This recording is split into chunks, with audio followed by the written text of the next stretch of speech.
Hello, heroes, and welcome back. Of course, as soon as I start getting everything ready for stream today, we have a server reset. That's usually how my luck goes. As you can see, we're on a Reaper. I'm hoping that Devin can get on at some point. We have some quests to finish up. He made a cultist. I was making a Reaper. I have gone tank form for the Reaper. That's kind of where I'm going to stick. I want to see how well that works out for us. While we wait for Devin, though, and while we wait for this server reset here, I won't be able to make it all the way, but I'm going to go turn in our quest for our commission here. And then once the server comes back up, because like I said, we probably won't make it all the way there to turn that quest in. But once the server comes back up, we will turn that in. And then while we wait for Devin, if he's able to play today with us, I'm waiting for him to respond to that text message. We are going to work on just getting some more copper up. I want to get blacksmithing leveled as quickly and as efficiently as we can.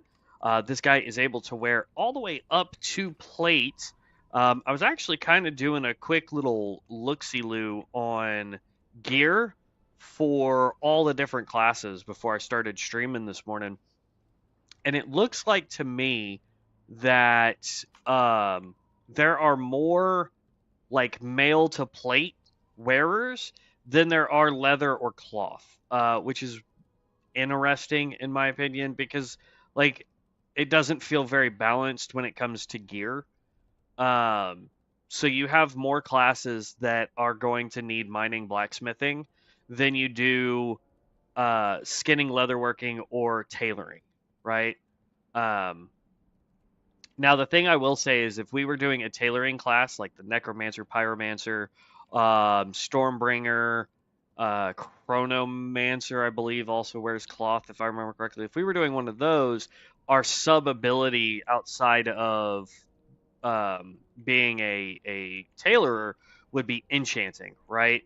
So one of the things I always highly recommend is if you're going to run in a group like Devin and I are, you want to try and like, that's weird. It jumped up to 30 seconds because it was at like 12. Uh, but anyway, so there we go, down to 15 seconds. Um, it's one of those things that I highly, highly, highly recommend to anyone that is going to be leveling in a group or you have a guild or something of that nature. I highly recommend that you figure out how to mish and mash the different professions to benefit everybody, right? So, like, for example, um, hold on, let me get back in here so that we can just see when the server goes down and then comes back up.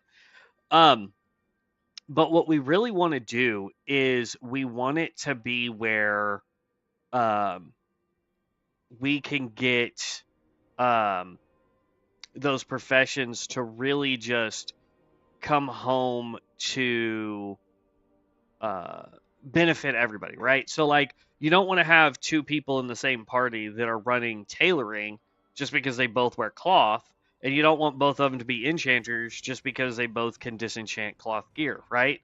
You would want one to be like, say, tailoring enchanter, and then the other one you want them to be like an herbalist alchemist, right? So that one person is making the gear for everybody and the other one is making all of the potions for everybody, right? So like that's kind of how you want that to be for a group or a party or whatever you want to call it. Um, so like that's kind of where like my thought process is on that is when Devin and I are playing together, we try to make sure that our professions work together and not against each other, right? So, for example, with like our Reaper and his cultist, technically we wear the exact same type of gear, and we have sort of roundabout the same options of weapons, right? But it doesn't make both. It doesn't make sense for both of us to be minor blacksmiths because then we're competing against materials. We're competing to level up those professions and things of that nature. So it made more sense. Like he's to catch up to my level, he was getting skinning and leatherworking, but like, um, I personally would say the easiest ways not only for him to get XP, but that would benefit us is either to do like herbalism and alchemy so that we have potions available to us, or to do enchanting as one profession and keep skinning. You know what I mean? So that you can just have free XP as we go along and take out beasts. Plus, you can sell all of that for just money. Um, and then pick up like the wood cutting profession, right? Because there are items in the woodcutting profession that might help him if he decides to go spellcaster or tank, or you know what I mean. So like there are some other professions that he could pick up that would really benefit and help him out, and then also help us out, right? But like for my character, I'm either going to be dual wielding or I'm going to be using a two-handed weapon. All of those are going to come from the blacksmithing table, right? The gear that both of us are going to wear are going to come from blacksmithing. If he was to pick up enchanting, the beautiful thing is I can craft all the rods that he needs, plus give him any extra gear that I craft that we don't need for him to then break down and then enchant for us, right? So it's like small stuff like that that it just makes it simpler for both of us to go that route. You know what I mean? So I need the server to come back up, and I need Devin to respond. I don't know what work's got him doing today, so.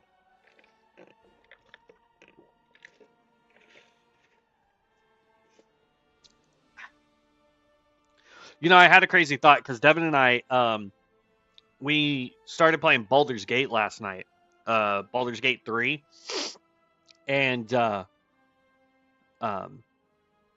one of the mods that we have for it gives you like an uber difficult like leveling experience, or not leveling experience, but like it makes the creatures that you fight a lot more difficult to fight because for example, if you're in combat with 5 enemies and you take out 4 of the enemies, the 5th enemy the whole time has been getting more health, um, and getting like a health shield. So like you want to try and mitigate how fast you kill things so that they all die pretty much at the same time.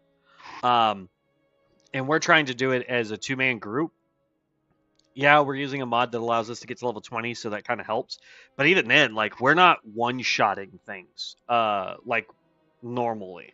If we were to play the first act at level 20, you can walk through that thing and just obliterate anything in your path. But with the way we were playing it last night, I mean, just the first imps we were trying to take out were rough. Now, granted, I was also trying out the artificer class because we have a mod that gives us some more D&D 5e classes with subclasses. I ended up respecking because I was trying the artificer and the gunslinger as like a weird combo, which, by the way, they don't work at all together. I probably would have been better off just going pure gunslinger. Um, but I'm switching it back up to go old school with an archer rogue build so that I have high crit, high sneak, lock picking skill is going to go through the roof. So that if we come up against anything that needs to be lock picked or disarmed or any of that stuff, my guys got it covered. Good lord, this hot patch is taking a little bit longer than I think they anticipated. Dun, dun, dun, dun.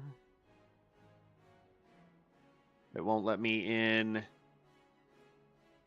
Wow, I can't even get into Grizzly Hills. We're not going to have another one of those issues where they actually took the whole game down, are they?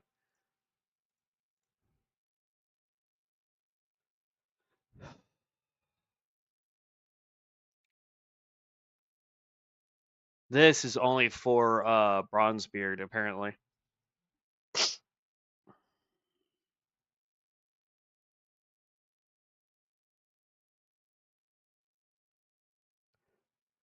One of the things that I'm going to do a video on today is going to be my add-ons, which add-ons I use, how I have them set up, all that fun stuff for you guys for while I'm gone. Um, and I'm gonna be honest, I don't really know what other stuff I'm gonna be able to do for videos for you guys, because like I would love to do a tier video. Problem with that is we're only able to get to level 25, and I haven't been able to get to level 25 with all the characters yet. And then the next one is at level 35. So, oh, I'm in the same boat. Uh, Roman is Leanne Grauman. I apologize. I have no idea what your name is supposed to be. I'm so sorry. I try to get everybody's names right because like I feel like that's the most important thing to get right for somebody. But yes, I'm in the same boat. I can't wait for it. Problem is I'm also going camping for the next 3 days, so I won't even get to be able to try to level up to 35 until I get back on Tuesday. Leandro Muniz? Leandro. That's an awesome name, though.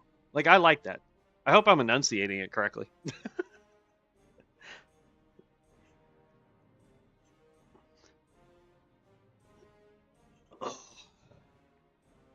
Come on, server, come back up. Jeez. As bad as my mouse is lagging, I feel like Steam is doing something it's not supposed to do in the background. Hold on one second. Nope.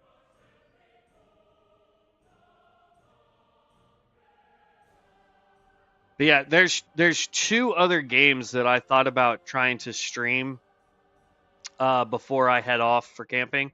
One was Baldur's Gate 3, and the other one is I got the Convergence mod for Dark Souls 3, and I've never played Dark Souls 3. So I thought both of those would be pretty interesting. I've messed around on Dark Souls 3 when I got the Convergence mod just to see like what's up, but I haven't watched any guides. I haven't watched any, speed runners or other people playing the mod or any of that jazz. Like I'm going at it completely cold. So like I made a druid because it sounded cool and it had summons and stuff. By the way, the summons are terrible and useless, so I don't recommend them. Hello?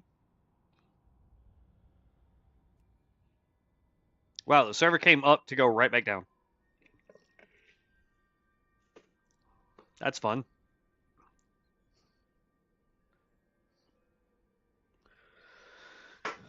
But yeah, I didn't know if anybody would like to watch me be a complete noob at Dark Souls or watch a super hardcore difficulty uh, playthrough of Baldur's Gate 3 with the mods that I'm running on it.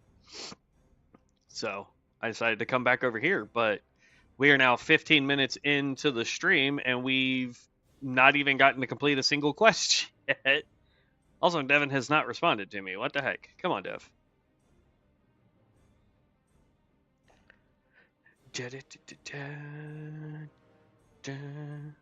There's been a lot of changes since the last time I played Baldur's Gate, by the way. Like a lot of changes.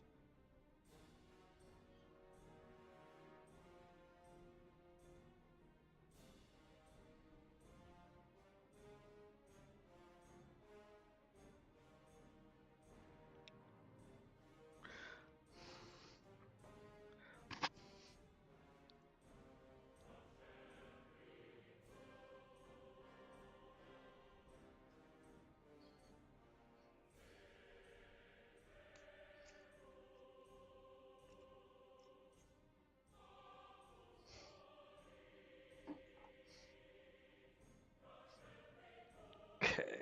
Come on, man. Just to make sure they didn't do another one. Nope. Okay.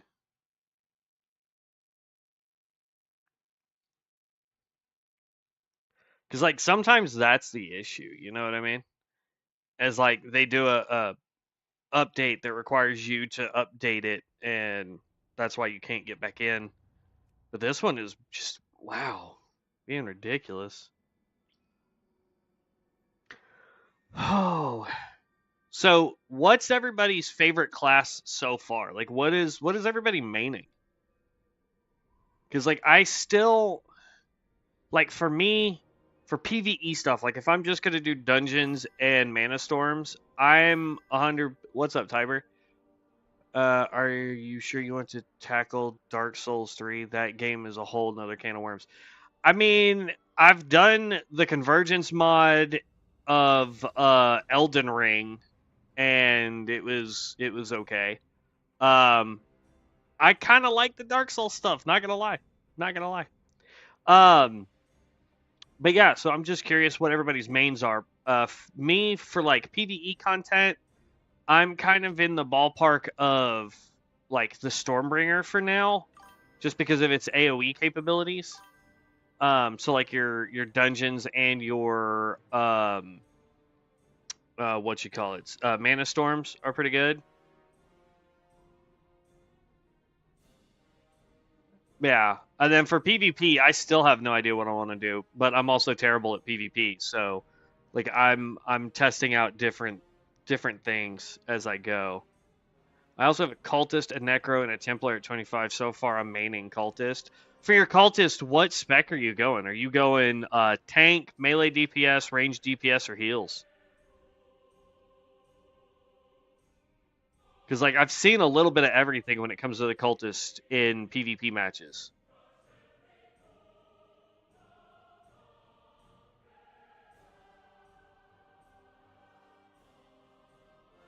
Heretic. Is that that's the melee DPS, isn't it? Or is that Godblade? I think that's Godblade. That's melee DPS. I haven't played enough cultist to remember their sub specs.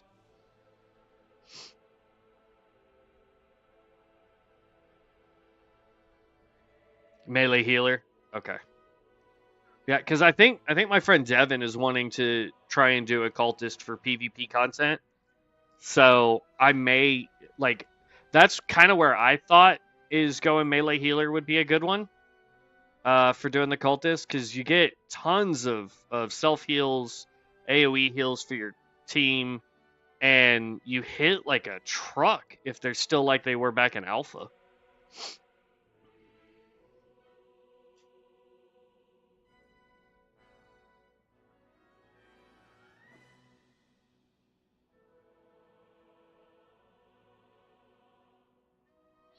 And Tiber, my only issue with like the Dark Souls games, like any of them, is the fact that there's so many different possibilities of like where to go and how to do something that you can miss stuff all the time, and it frustrates me that way.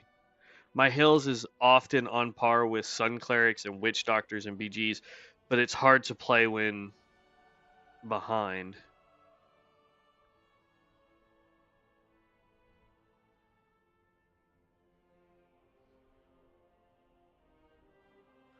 Um, I mean, I don't know. I mean, I'm my thing is like I said, when I'm running BGs, which I don't really. I mean, if you've seen any of my content so far, Leandro, um, I am absolute garbage at PvP. Like I'm just 1,000% bad at PvP. Like I get the mechanics, I understand how it's supposed to work. I'm just bad at it. Always have been. Um, but like when I'm going up against clerics, it's like a 50-50 shot whether they are melee or ranged. And atypically, if I'm going up against a range, I'm not having too much of a problem. But what's your thought on Templar being completely useless, coming from Alpha and becoming a worse vanilla Paladin, worse heals, worse in PvP, and worse at tanking than Paladin? I mean, compared to the vanilla Paladin, yeah, 1,000%. Templar is kind of terrible. Templars so far, at least at level 25, um, it's kind of like 60-40. Like 60% of the time I can take them out without struggling because they're terrible. But then 40% of the time I come up against a Templar that really knows his stuff, and I can't move because he can do the stupid kneeling prayer thing for 8 seconds and then just absolutely waylay on me because it doesn't break the stun. Like their stun does not get broken from damage like other classes. So if you go up against a Templar that really knows his stuff, it's a done deal.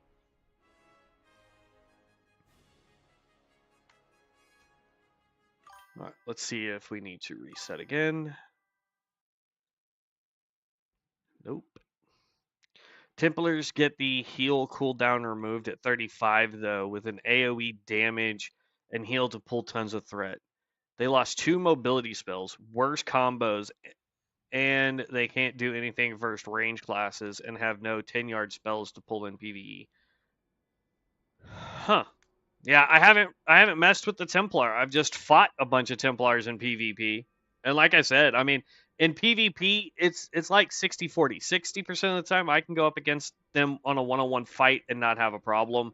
40% of the time I go up against them on a one-on-one fight and I get thrashed. So, I don't know. But then again, yesterday while we were doing PvP stuff, man, I was getting owned so hard on every character I tried to play. Like it was just I was having a bad day. Like sometimes I can get some decent kills and stuff like that, but I was getting owned left, right, and center, man. They need to hurry up, man. Come on.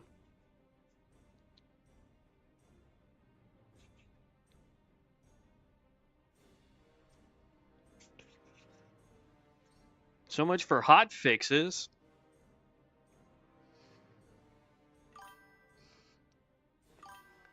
Yesterday was rough. There was a 4-man pre-made, all best in slot geared Rangers.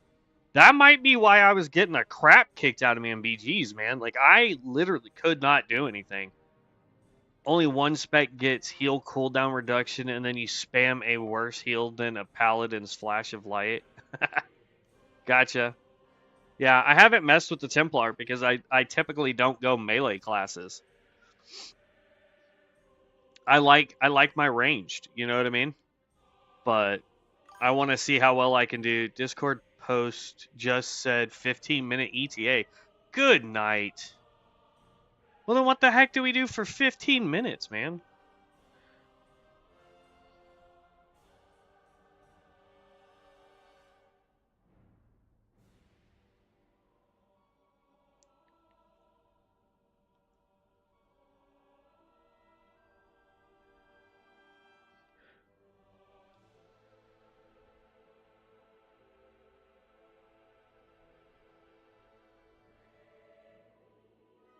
Hmm.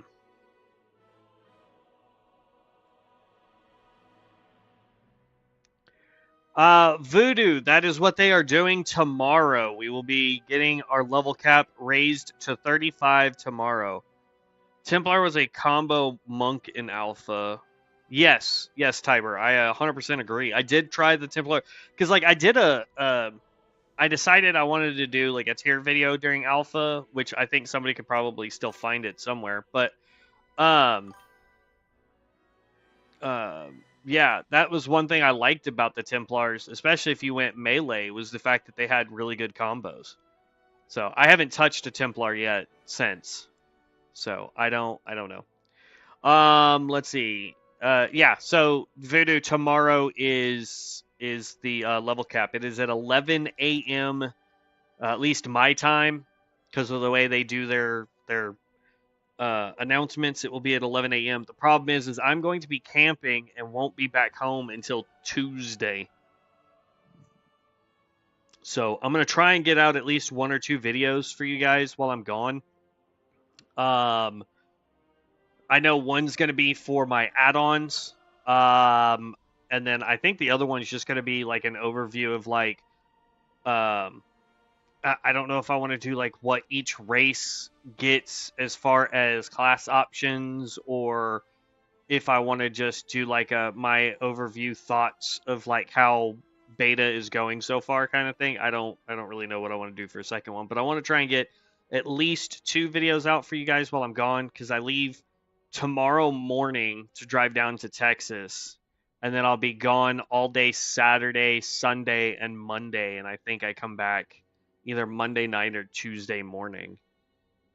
So worst case scenario, it'll be Saturday, Sunday, Monday that there won't be any videos out. It just depends on, because like I'm not 100% sure what the game plan is with this camping trip. Like my mom wanted to go camping, so I said yeah, I'll go. But outside of that, I have no idea what the game plan is. Are you going to do a caster run with the convergence mod, or what's the goal with that mod? I've been messing around with the druid on DK3, or DS3, I guess, Dark Souls 3. Um, and so like I'm messing around with the druid, just trying to figure out like where things are and all that fun stuff. But I really don't know. Like so far, it feels like casters are a little bit stronger in the convergence mod. The downside is like, in order to get more powerful spells, you have to find books that you can turn into your class, like trainers, I guess, in there. And so far, I found one book to turn in.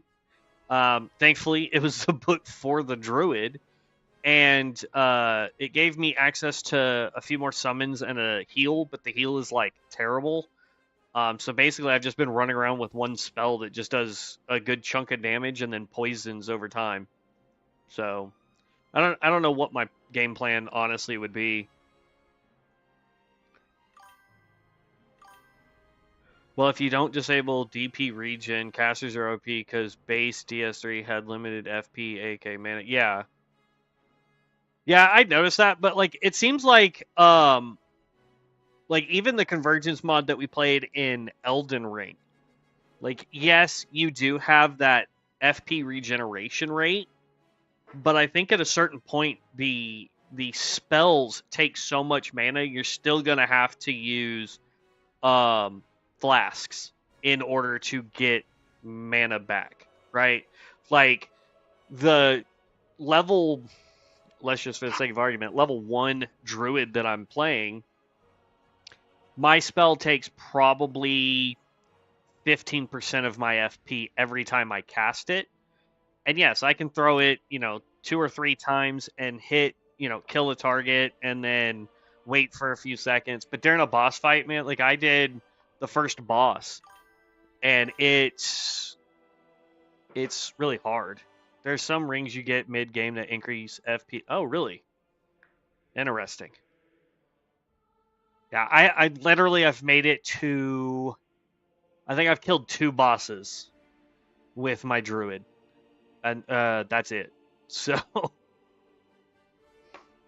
I spent time, like I tried out most of the classes, not all of them, but I tried out most of the classes just to see which one I liked. And druid so far, that and warlock, I think are my two favorites. The problem with warlock that I had is it does have a damage over time ability, which I really like. But its primary attack uses up so much FP that during a boss fight I got 4 attacks off and then had to wait.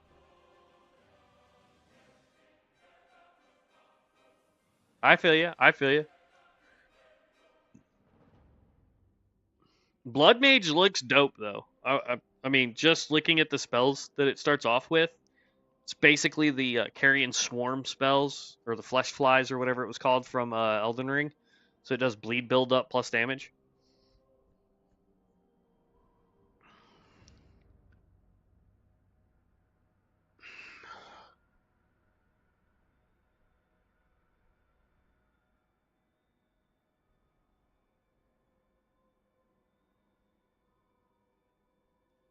Issue I have with some of the other casters, though, Tiber, is like the Pyromancer. He has a really cool like machine gun fireball spell, but you're going to drain your FP like crazy just trying to take out one mod. And then the Fireball spell has such crap range, it's terrible. Cryomancy is fun, and so are Crystal Sorceries in that mod, some nutty spells. I'll have to give those a look. I haven't tried the Crystal Sorceries yet. The Cryomancy, it looked kind of fun. I think I didn't get to the first boss with the Cryomancy guy. I made it to the first bonfire. But if I remember correctly, it has one that's just a very thin line of ice spikes, like Horrorfrost from Elden Ring, but instead of it going out in a giant V, it's just a singular line. So you either have to line stuff up and then do it. Maybe. There we go. Still waiting on Dev to respond to see if he's able to join us today. Cryo's like Dark Pyro with stamina damage on enemies. Okay. Does it... When you say Dark Pyro, are you talking about like the Black Flame sorceries? From like Elden Ring kind of stuff?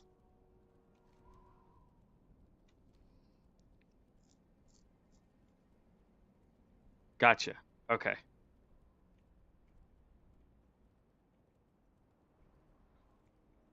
That actually might be pretty good then, because like doing stamina drains, um, there's our level. Um, what I liked about the stuff in Elden Ring for the Black Flame sorceries is the fact that it did so much stagger damage, because they were considered weighted spells. So most spells, unfortunately, were not like weighted, so they didn't do stagger damage. Um, but Black Flame not only had the ability to stagger, stuff that you were fighting, but it also had like damage over time and things of that nature. So I really liked the Black Flame sorceries in Elden Ring. So if Cryo is similar to that, I might really enjoy the Cryomancer and might give that one a shot.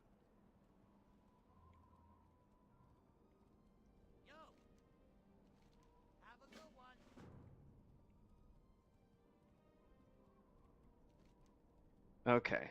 So my game plan is I'm trying to give Devin a little, let's see, Geomancy and Physical Miracles have ton of stagger too.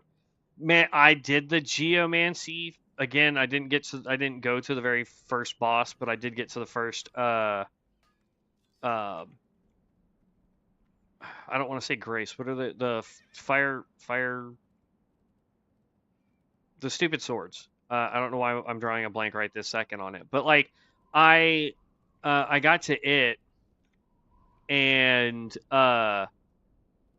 my issue with that one is the simple fact that again, like the fireball from the pyromancer, it doesn't travel that far. Like if I'm standing here and I'm trying to attack that scorpion, like if we were on Dark Souls 3, the the fireball and the boulder are stopping here with me standing here. Like that's a ridiculous short range.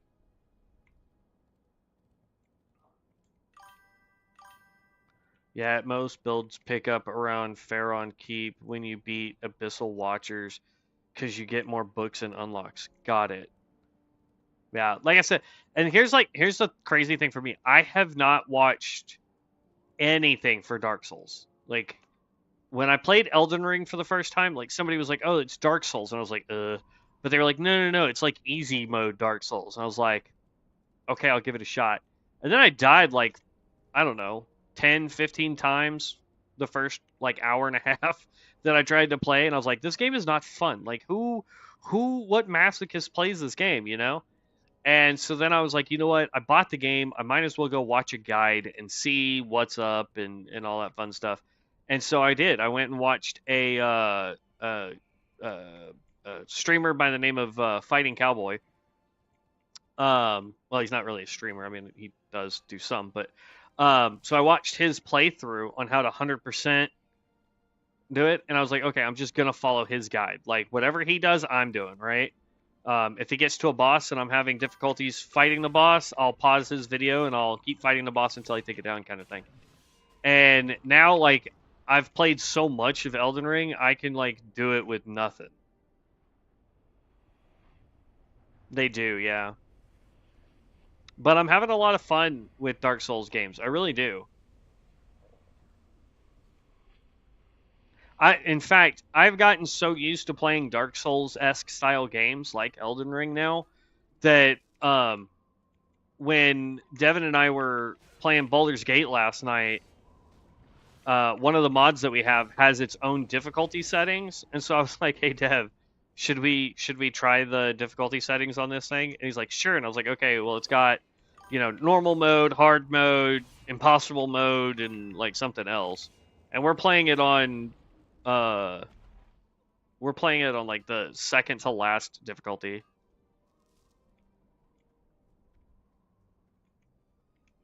Yeah, eventually I'll get DS1 and DS2.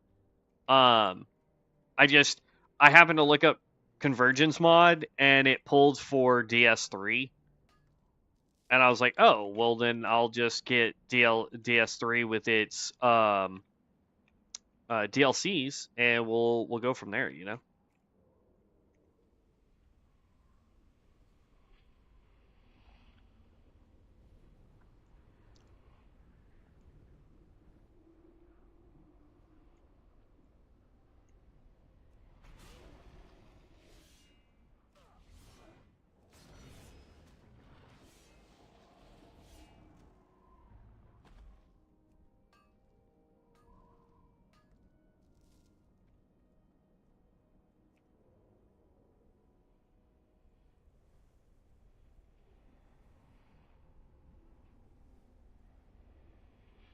Wow, lots of copper down here today. I like this. Last time we came to mine some copper here, like, we didn't get any copper. Like, it was like 2 nodes down here, and that was it.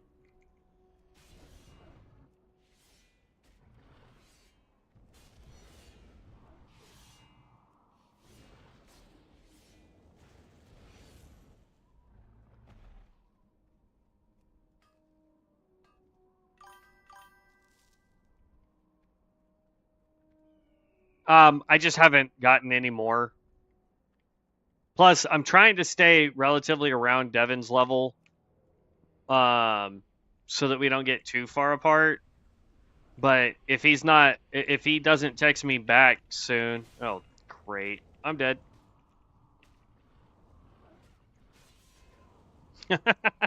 I didn't realize that the one I was trying to sneak around was the rare.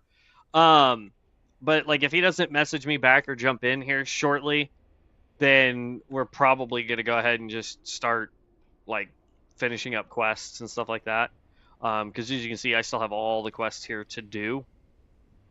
Um, but I told him because he had a work call. I was like, "Hey man, I'm about to get on, and if you're able to join, I'm in Discord, and I'm gonna work on professions until I hear otherwise from you."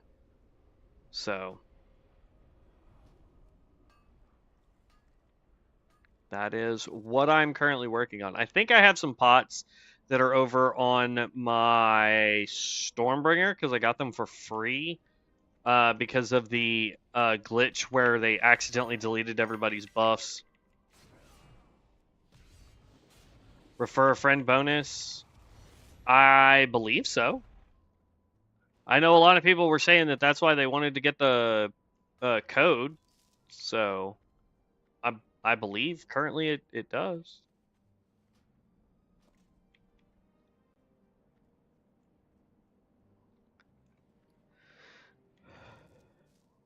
There we go. Almost got all of my copper back already that I just used for our profession on it.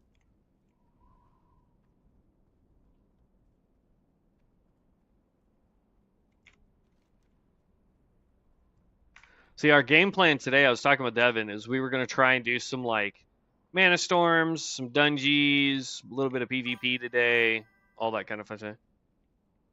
No, he's had access just like me since day one. I didn't have to refer a friend with him.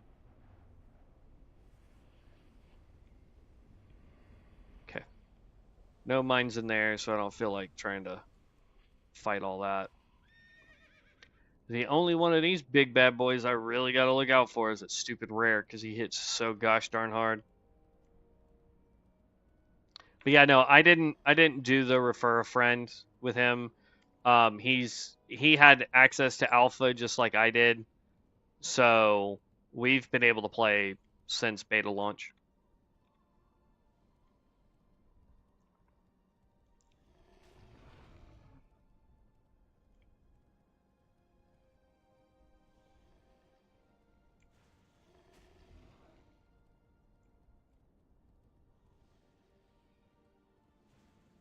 Owie, stop hitting me with the lightning bolts.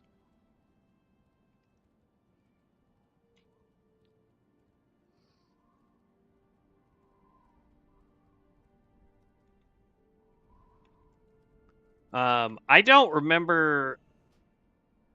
I know somebody won the code that I had.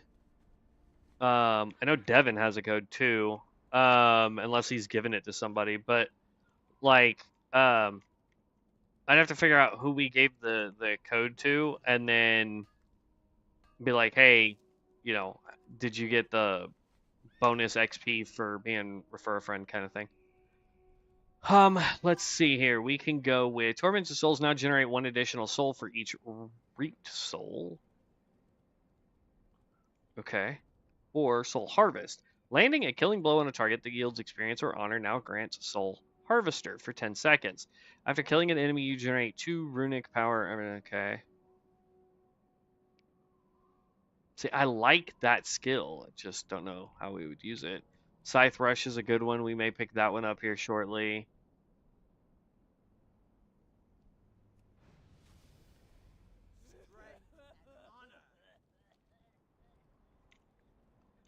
Man, I remembered leveling on classless realms with RAF, auras, and pots and get to 60 in like 6 hours. Yeah. I mean, shoot. Had they not changed how the freaking potions and aura works, yeah, we'd still be able to hit 25 in like an hour and a half. Because like the scrolls used to be, or the aura used to be 150. The potions used to be an additional 50, and then if you had heirloom gear on, you were getting an additional 70. And then if you were a refer a friend, it was like what, another 25. So I mean, all in, you were getting like 300% increased XP, 400% increased XP. It was ridiculous.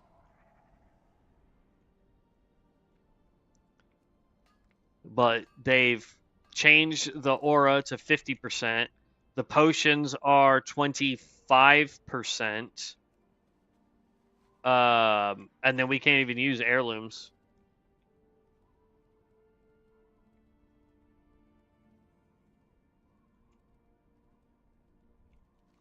All right, let's go to town, smelt everything down because we now have just over 2 stacks.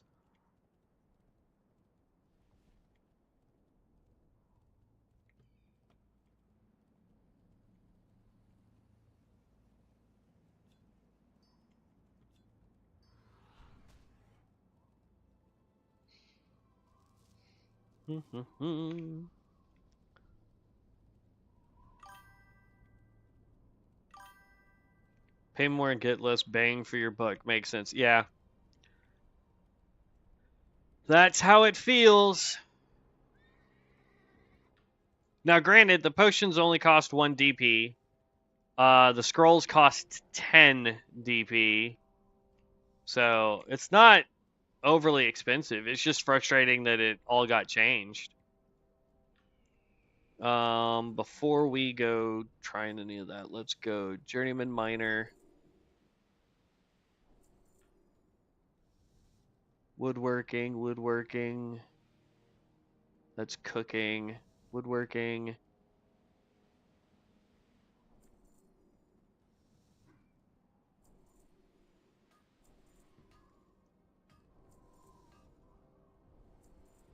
Rough grinding stone. Copper claymore. Copper dagger. Infused bracers. infused chest, copper battle axe. Dang, that thing requires a bunch. And copper chain belt. Okay.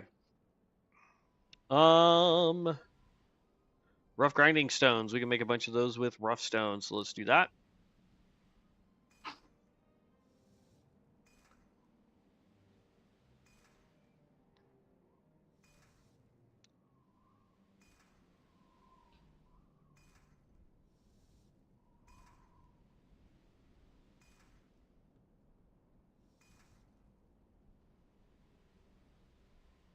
Journeyman blacksmith now. Ruined copper pants, copper gauntlets, malachite infused short sword. Nice. Okay. It's an int-based weapon, one-handed. We're getting a lot of int-based stuff, which is really good because there are some classes that are, you know, mail/plate that require int. So it's good to know that we're not having to hope for RNG on those things. And then let's go ahead and smelt all the rest of our copper here. Ideally, the goal that we want is to have enough points from copper to immediately go into bronze so that when we go out to the barrens, we can just pick up all the tin that we find. Hopefully we find a lot of it.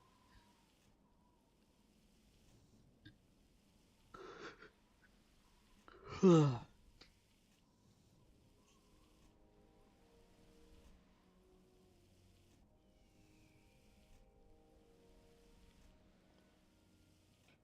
let's see, we're up to 65. I believe we need to get to 75 in order to get the next set of stuff. Or to be able to mine the next set of stuff. There's 71. Oh, and we can't get any more anymore.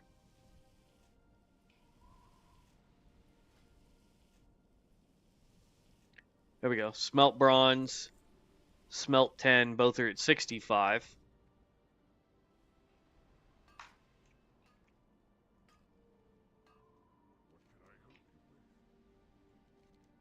They want us to make runed copper pants and runed copper gauntlets.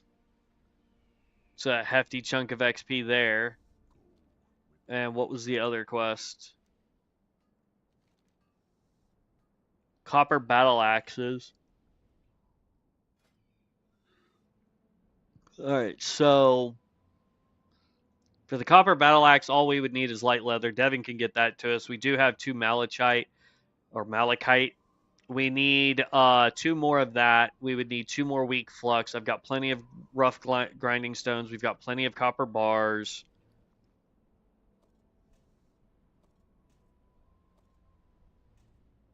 Like, I like having these professions because it gives me that feel from like Elder Scrolls Online, where you have professional quests that you got to do.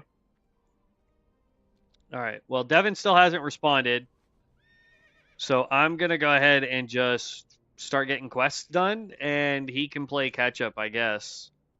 Because it is 2 minutes till noon. And I don't even think it shows that he's opened up my text message. Hold on. Nope.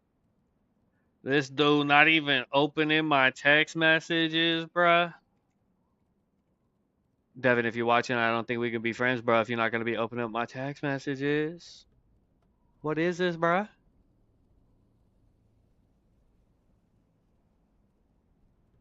Oh, my headset about to die. That's what I get for talking noise, bro.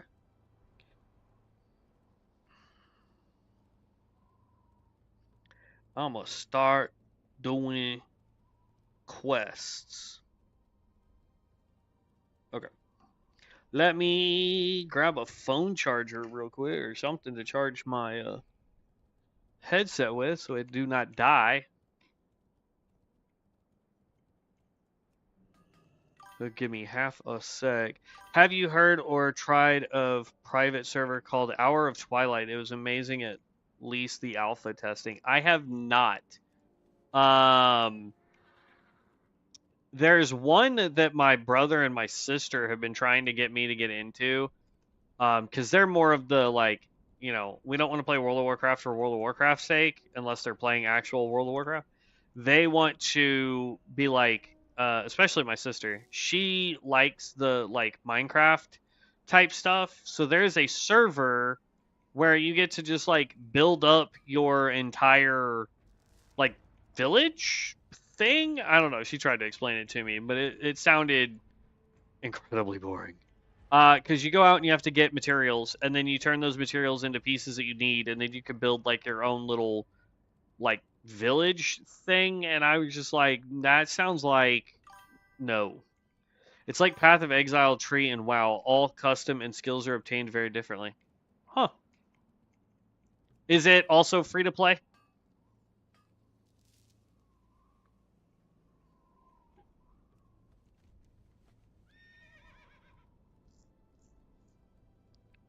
Because I might give it a look if it's free to play. That's one of the reasons I love Ascension is the fact that I don't have to pay a monthly subscription. All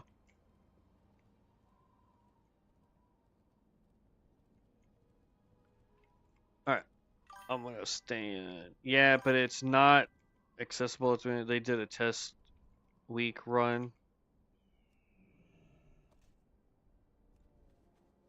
So is it like the beta right now for here where like you have to buy your way in or get somebody to invite you in, or is it just like they've shut the server down temporarily? I need a charger. Give me just a second, guys.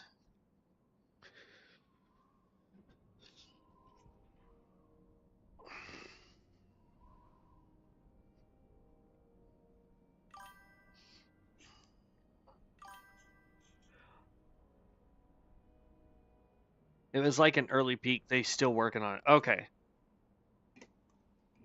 Well, I guess when it goes I know, headset, shut up.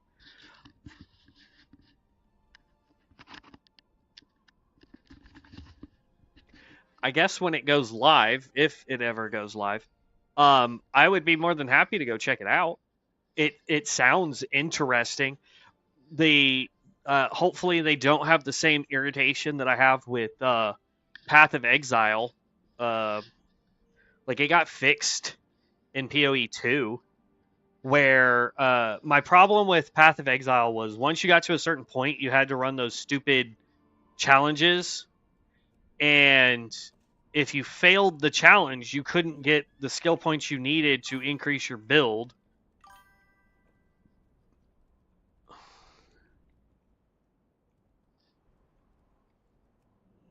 And see, I'm okay with that.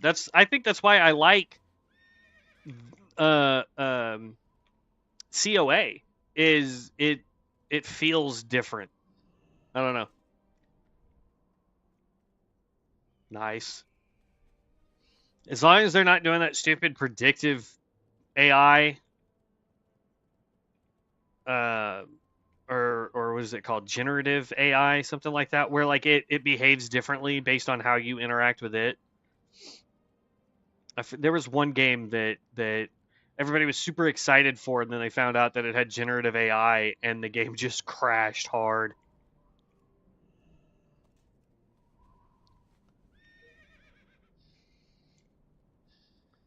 Oh, I think he responded. Sorry. Swamped in reports at the moment. Hold on. Hold on. Burn it to the ground. Wait, hold on. He'll get the reference. Throw it on the ground.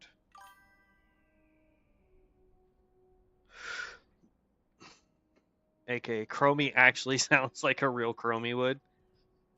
I mean, how does a real Chromie sound? Because, like, it's a dragon in the shape of a gnome. It's also a female? I think Chromie's a chick.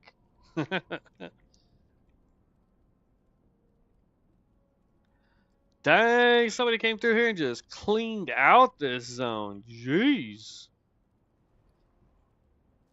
Get some more copper. Hold on to that. That can move up there. This can move down here. This can move up there. That can move over there. Yeah, that small bronze dragon gnome girl. Yeah.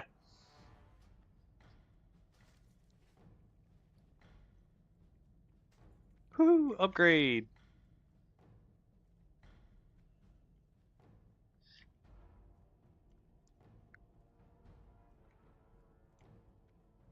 I'm all for it. I'll tell you what, Tiber, I'm all for it. Like if it ever goes live, just let me know. I'd be more than happy to give it a shot, man.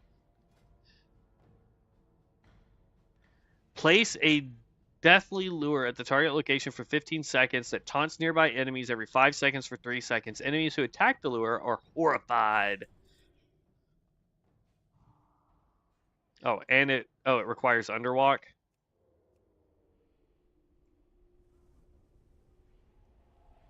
And it's got a 30-second cooldown.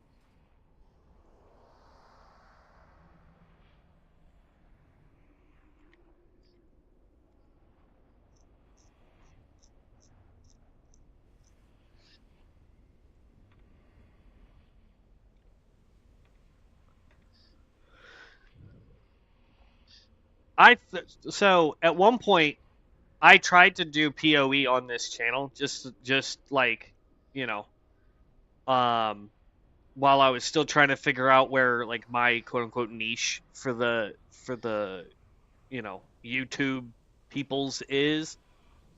And I was like, you know what? I really like PoE 2. Let's do PoE 2 on the channel. And now it's probably going to be a lot better if I tried it again, just because I've slowly figured out the lag issue that I was having with PoE 2.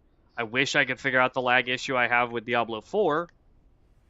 But with like PoE 2, what was happening was while I was playing it just by myself, or if I was playing with one of my friends, like I didn't have any lag. Like I could play just fine, no problems. It was great and dandy. The second I tried to stream, my whole computer would just like freak out and stop working.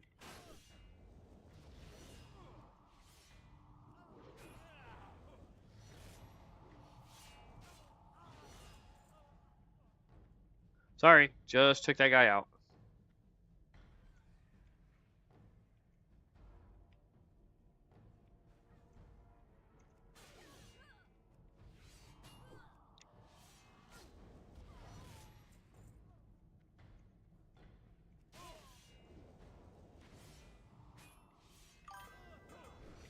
Come on.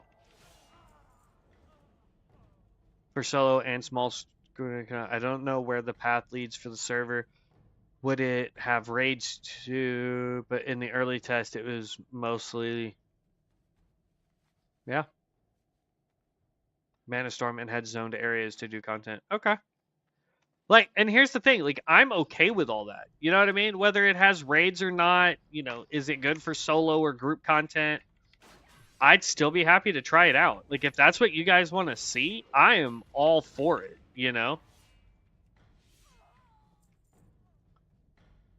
My biggest thing, and any YouTuber will tell you the same thing, is it's like our biggest problem is if we get excited for something and we go play it and then no one else cares. It's like, why did we bother,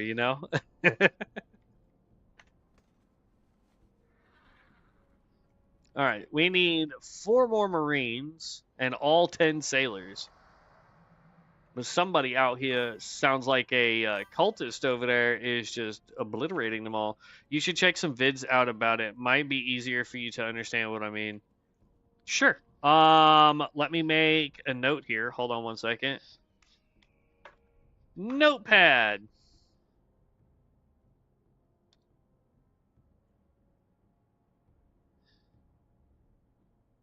Let's see. And you said it was called. Let me go look here.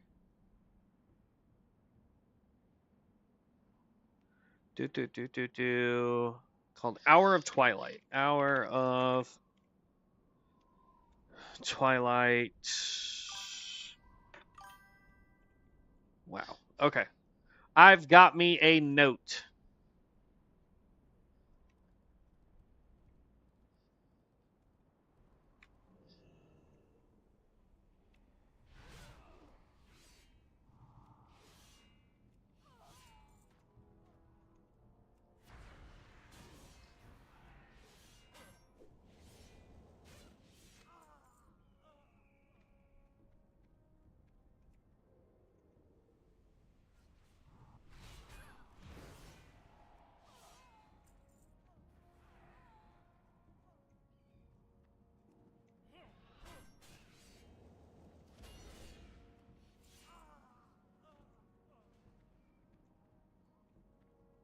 In theory, all this stuff should be spawning again here pretty gosh darn quick.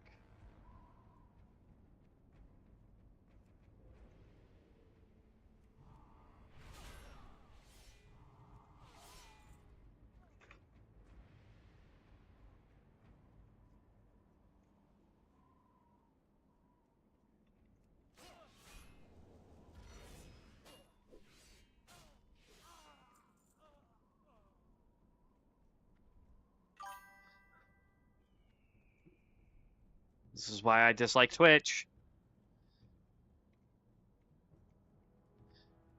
But yeah, it's very similar to PoE as gear can hold sockets, which gives skills. Nice.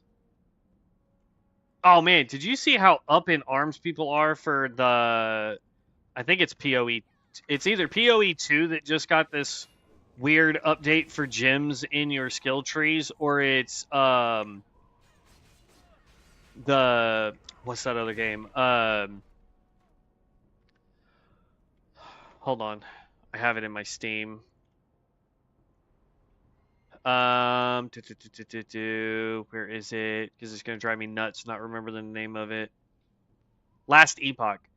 I don't remember which one I was watching a thing on, but basically inside the skill tree now, there are places where you can put a socket, but then there's things that you can put in it that give you like 4, 6, 8, and 12. I think is what they were saying on there. I don't know if it was a real video or not. I haven't played PoE 2 or Last Epoch in a hot minute. So, I don't know, but I was watching that video and I was just like, good lord, that's going to make builds take forever. I hope it did. We need 1 more Marine, 3 more sailors. Not too familiar with it. No, you're all good.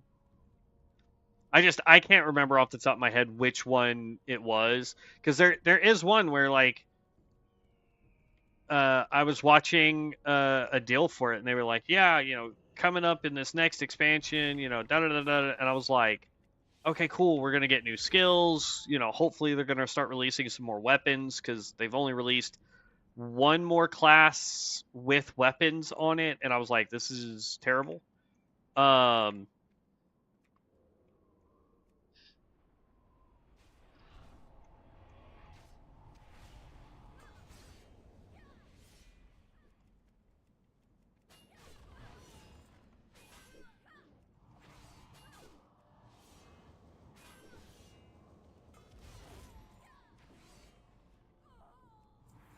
There we go. That quest is now complete. But yeah, everybody was up in arms as soon as they were talking about, yeah, this is going to add more build diversity, and you put a thing here and it lets you do some stuff over here, and and people were like, so not only are we already farming for these ridiculous hard to get drops, but now you want us to do even more. What the heck did I do to my hand? Like, my index finger on my left hand hurts. And I don't know what I did. More grinding and more min-maxing. Yeah, absolutely. Like, I get it from the standpoint of of the game industry. That's what you want. You want people to have to spend more time in your game. But as a player, like, buzz off. Like, I don't want games don't have the same, like, unless you're trying to make it a career or you just happen to have a job that allows you to play games a lot. We don't have the time like we used to when I was a kid growing up, where I had, 4 or 5 hours every day where I could just play video games. People nowadays have 30 minutes to an hour, if that.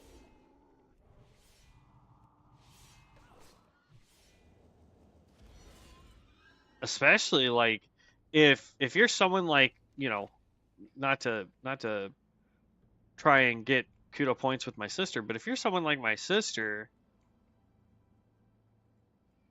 hit chance button reduces your magic damage, yeah.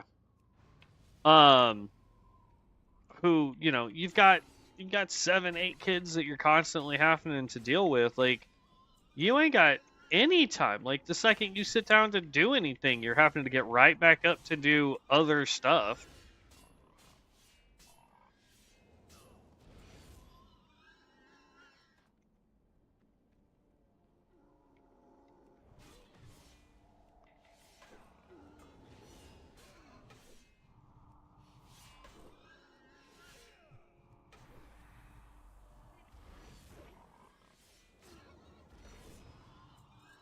I accidentally hit that one.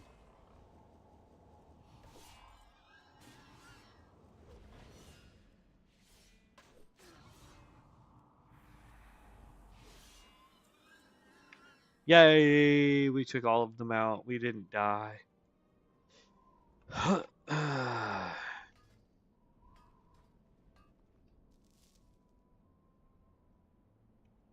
I mean, it's cloth, but it also gives us 1 strength, 1 hit, 1 crit. So I'm going to go ahead and wear that. This is a 2-handed sword. It's got less damage, though, so no thank you.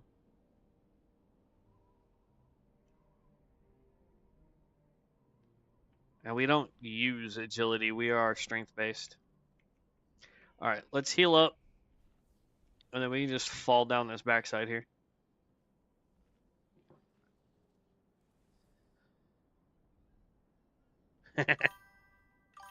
I'm glad he got that reference.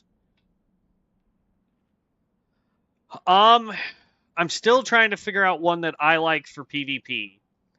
I'm almost 100% positive that I want to do Stormbringer for PvE, so your Manastorms and dungeons. But I don't know what I would want to do for PvP content, so that way I have like 2 classes that I try to just keep up as best I can with max level gear, enchants, all that fun stuff. I have a feeling that one of them needs to be able, like, what I want to do is try and make it to where one has professions that help feed the other. You know what I mean? But I don't know how I'm going to do that. I don't think I'm going to be able to do it, because the way I was wanting to do it was if I could get one that had like this guy, blacksmithing and mining, and we keep that as maxed out as possible.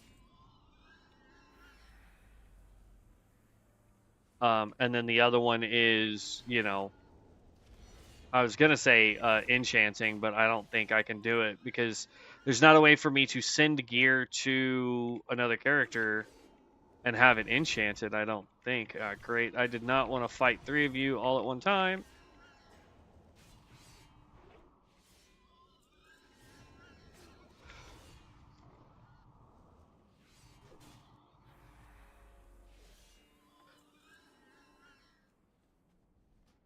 We just need 3 more dust runners and we're done with these quests.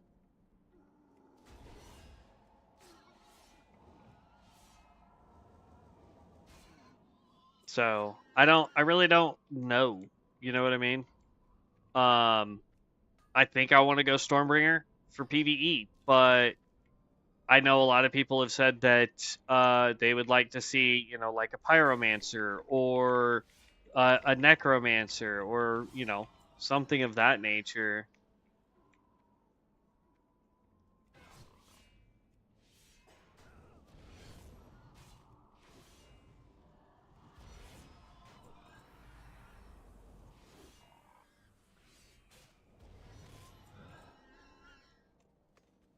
I'm almost tempted to make a chronomancer just for PvP.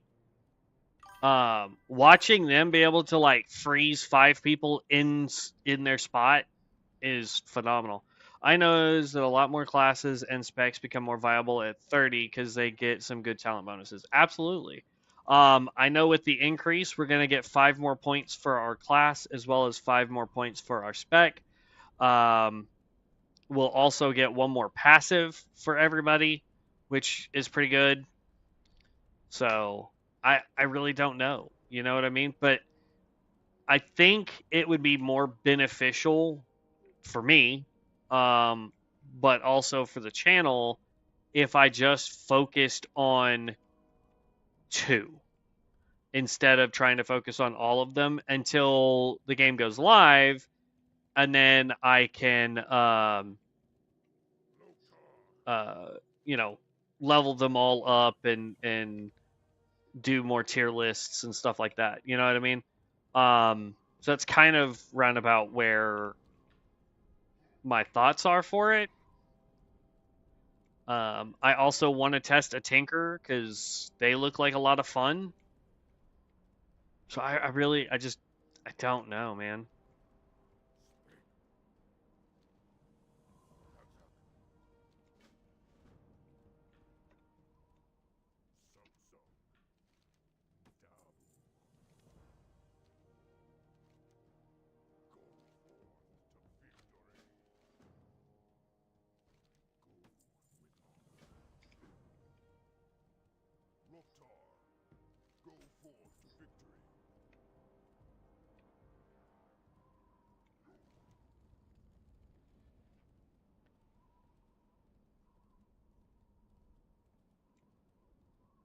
Oh, I already picked up his quest. Okay, nice.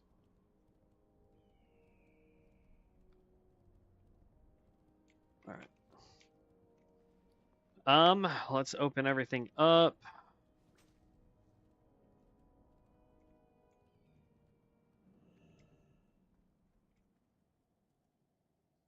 I would get my 6 agility back, but I'd lose 3 strength, and I don't care for agility, honestly.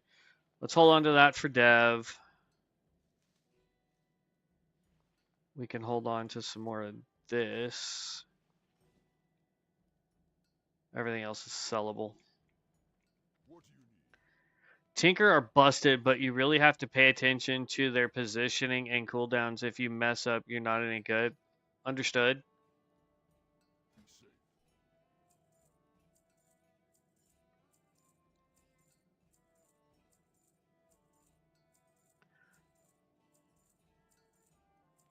Blood Mage seems to be doing pretty good as of the other day in the PvP stuff because I got one tapped by a Blood Mage caster.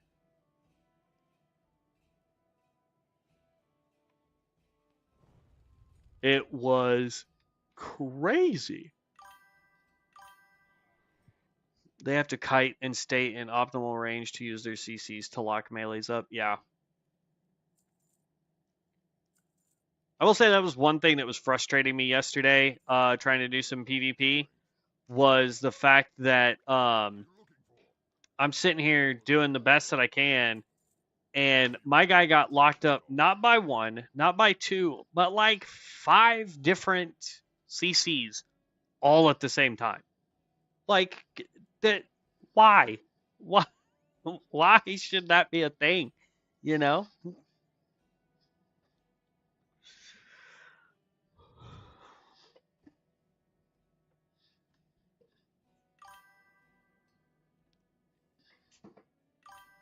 But if you get spell power gear, your nanobots heal you crazy, even on DPS. Like, yeah, which is what I think a lot of Tinkers are doing because I'm seeing demos that are throwing out the Healy thing and still throwing, you know, all their big explosions at people. Plus, a lot of the ones that I had to go up against were using like their explosives to knock them backwards on purpose. Like, yeah, they took a little bit of damage, but they were also getting, you know, 15 yards away from whatever was smacking them. So that's some practice right there with that.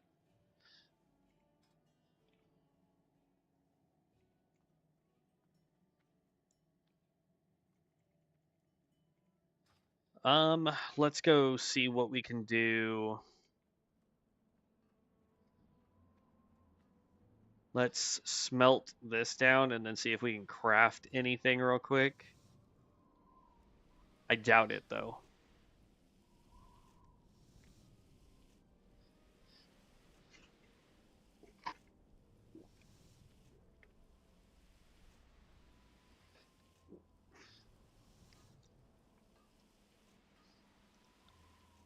I think the real thing is like I just need to find a class that I don't care too much for in PvE, but I like in PvP. You know what I mean?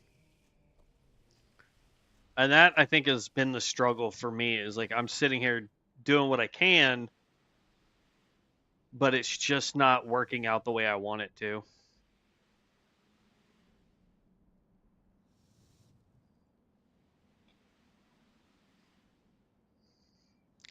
So I can make copper axes. That's gross. We could make a copper short sword or the malachite infused short sword. 13 to 19, 4 to 8. Wow, that's vastly different.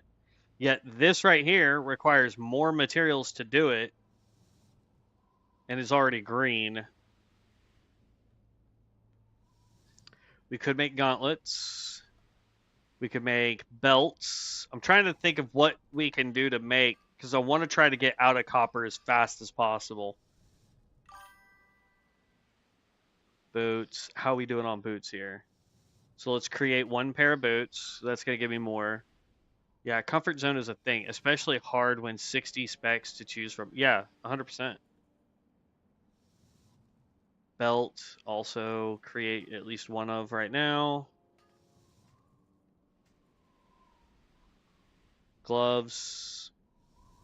We'd gain armor. Oh, no, wait, hold up. This is a green.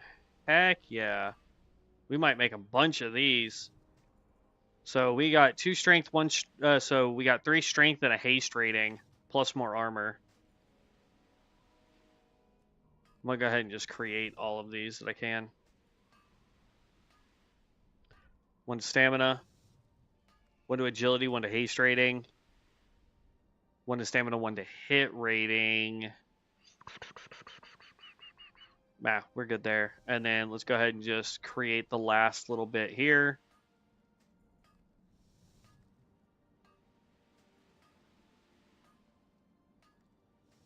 Now, see, like if Devin was an enchanter, what I would do is I would send him all 3 of these to just break down, right? So, where is me vendor? Browse your goods, bud.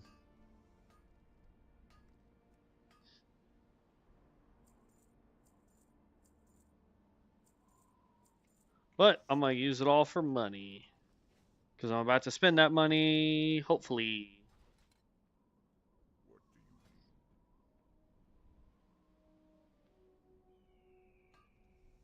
Coarse sharpening stone, coarse weight stone, heavy copper maul. Oh, that's juicy. Strength, agility, stamina, and it gets a random enchantment on top of that.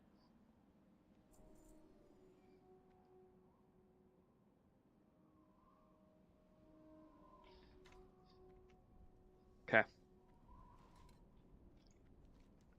Not bad. That used up a lot of our silver, though.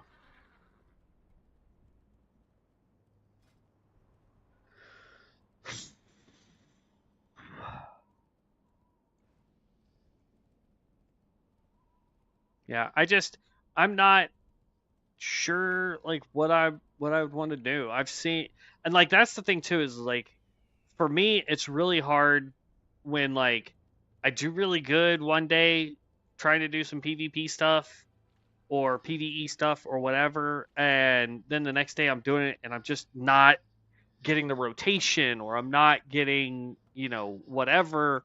And then I look over at the top DPSers and it's like Pyromancer's doing phenomenal or whatever. But how am I liking Reaper? Reaper so far is good. I've gone tank because I think that's going to be the best option for when Devin and I can start doing PvP together, which is kind of what I'm waiting on, honestly. So I'm just kind of doing some quests right now. Um, but like I don't know how long it's going to take him to get his reports and stuff done. So I'm kind of just off doing my own thing at the moment. But yeah, so like I've picked the tank because I think it would be the best one to go with. But then there's like Soul and Harvester, which I think this one has higher mobility. Um, but I think this one allows me to do more damage from stealth. So I don't know.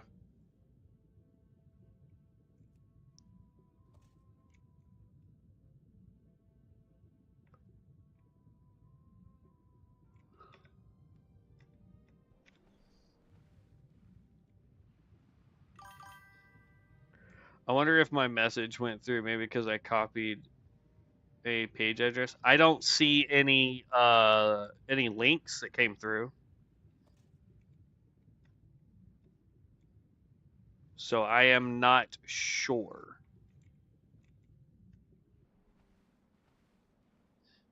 Why am I missing one? There it is. I was like, I know there's 3 here. I come here a lot to get these.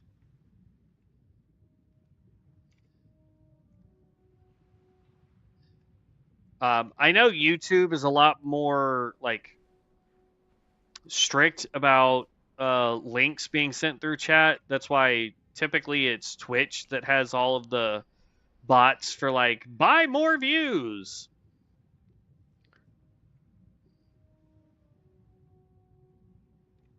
Like I think there's a difference between running like a Google ad campaign for your channel versus just straight up buying views for your Twitch. Because like here's the thing, views on Twitch means zero if they don't, message, if they don't subscribe or follow. Like, yeah, the zero reason to buy views on Twitch. You need people to follow you on Twitch. You need people to message and chat on Twitch in order to become a Twitch affiliate.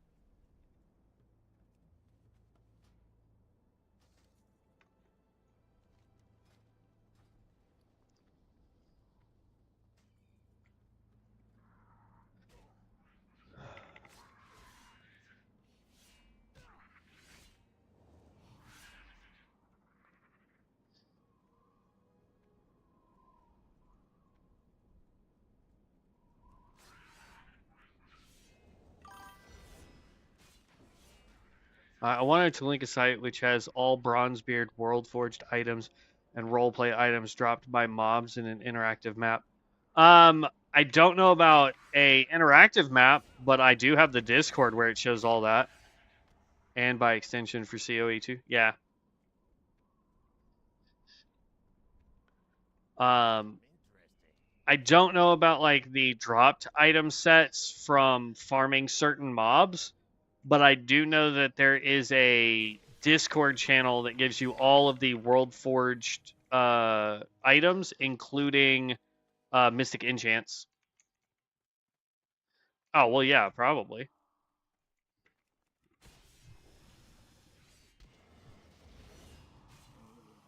What you would probably have to do, Tiber, in order to get that out is take off the www dot and see if you can send it that way so it doesn't register as a link.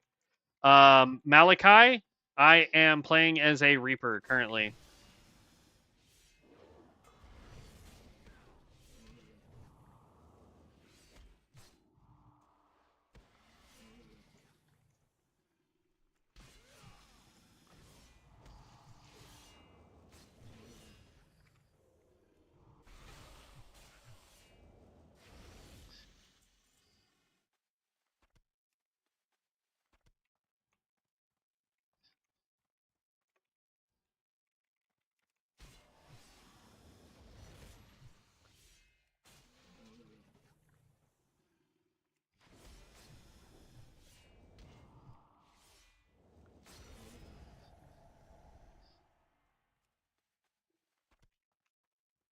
Oh, they're watching a movie in the living room. Hopefully, I've got the microphone situated to where it won't pick it up.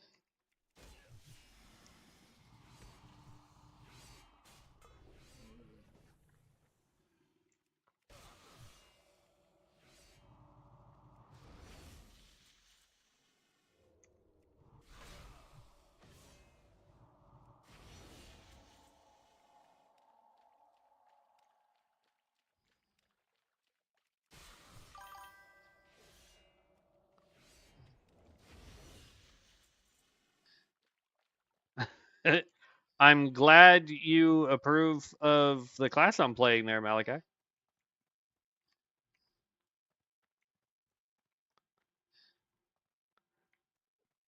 Azeroth Hub is the domain without the. Okay. Yeah.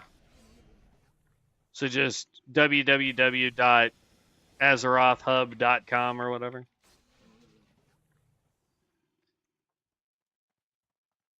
I need one more sorceress in this brute. I like how they put one brute down here like he's going to be the big bad thing to try and fight, and then you come smack him and like one hit takes most of his health away. No, it has no www. It's HTTP. Okay, gotcha. Was talking about the mic not picking up the movie. Oh, well, yeah, that would be good so that YouTube doesn't throw a hissy fit at me and be like, copyright.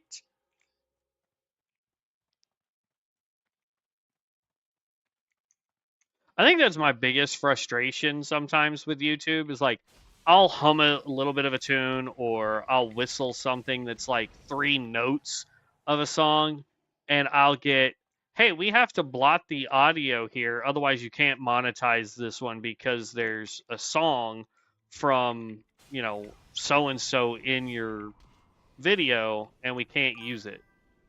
And I'm like, I've watched YouTubers straight up sing 15 seconds worth of a song, and I know their stuff is monetized. So how am I getting in trouble for 3 notes? You know what I mean? Like,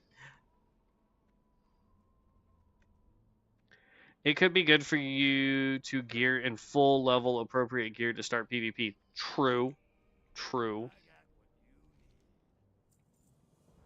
I mean, let's see. Okay. Let's see if we can figure this out together, shall we? Let's go Google. So you're saying it is HTTP.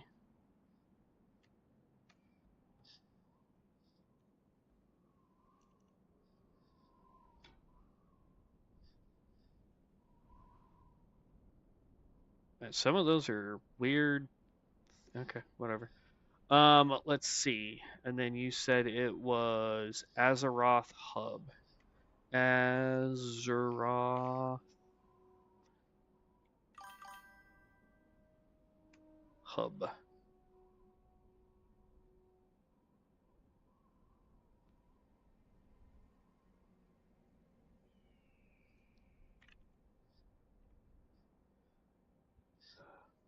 Okay, that didn't pull anything.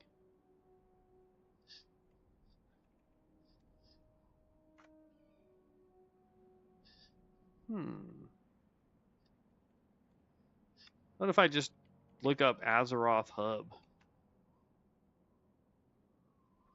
Oh no.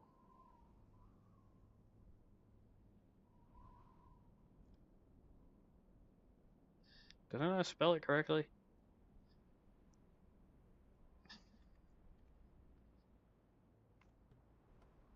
There we go. Haha. Helps if I spell correctly. Nickelback video gets taken down. Hums Nickelback. Yeah.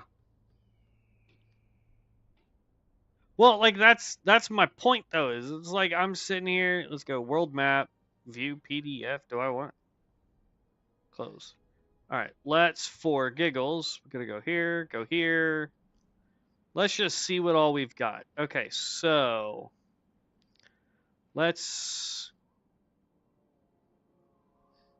We are, I know, we're over here. So there is Sailor's Cuffs, Charred Battle Greaves. Okay, we've already picked up both of those.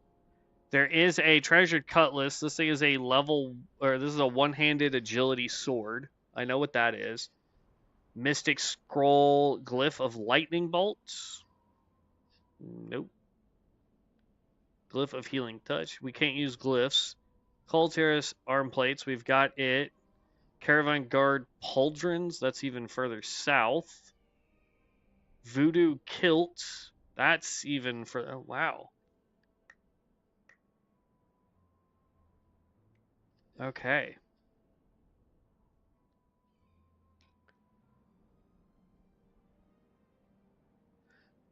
We need to take the Mystic Scrolls off. Where is our filter? Do they not have a filter for this?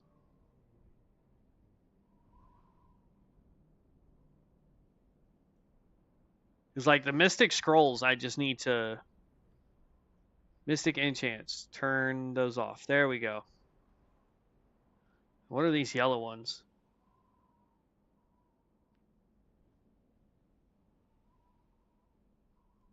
Door left ajar. Innocence for sinners. Those are all quests.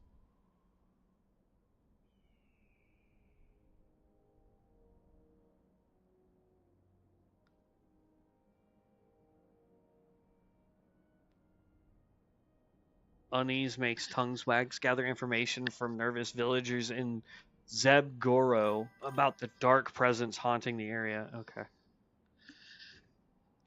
I think those are quests. I don't really care for quests either. But that's fine. That's fine. All right. So Silithid ritual robes. I don't think I've ever seen those.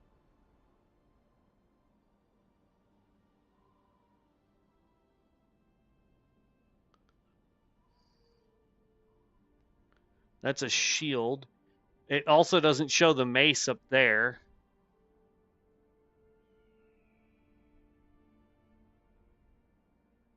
I've never seen a potion here. Oh wait, no, that I know where the potion is. Never mind. I'll be quiet.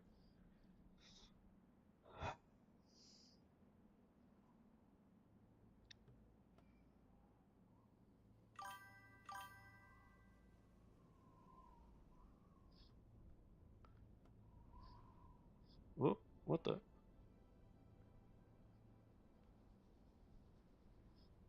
Does it not tell you where, like, what it is that you have to do to get it? It just says armor type. One ring to flame them all. I know where that, like, that actual ring is, hello? Can I, how do I get the heck out of here? Kalimdor. That's actually down here in Zul'Gurub, and it's over here in the lava area. Yeah, there. Boom. And that thing is dope for melee, by the way. Duratar probably has low level crap, but probably worth checking zones around 15 to 25. Yeah. I mean, technically, let's go browse zones. No, how did I do that? Go back. Open map here. For us, it would be Barrens would be a good place, or Stone Talon Mountain would be a good place.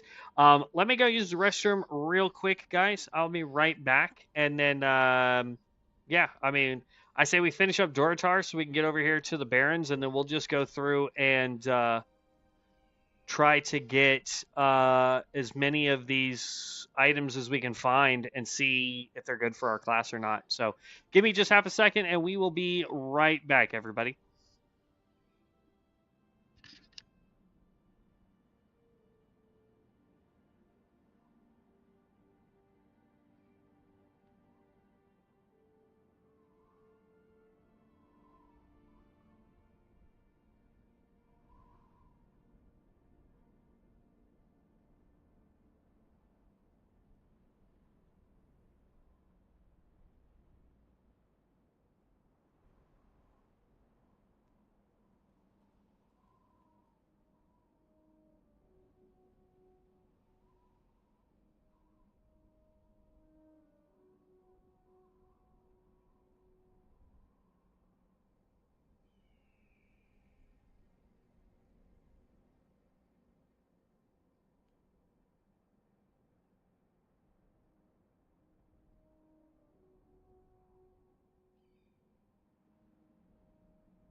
All right, we are back.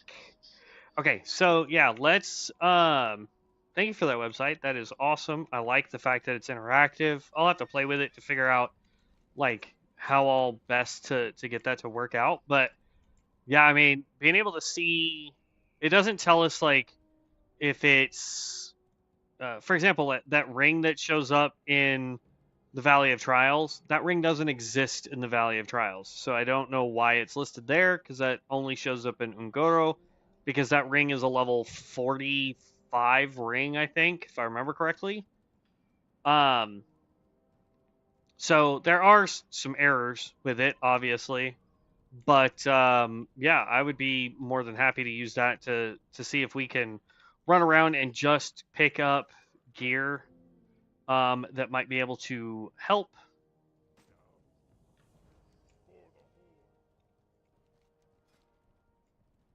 Okay. Jailer's Bargain. Beckon on the jailer, gaining a shield that absorbs damage equal to 30% of your maximum health for 10 seconds while this is active. You are considered undead and immune to fear, sleep, and charm effects every 2 minutes. Let's go ahead and grab that. Now we've got both our shields right there.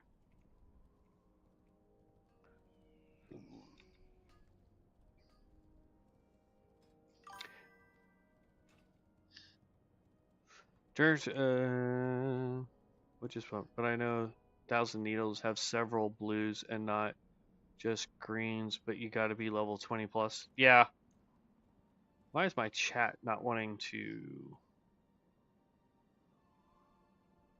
Let's go scroll down there. My multi-chat is not wanting to keep up.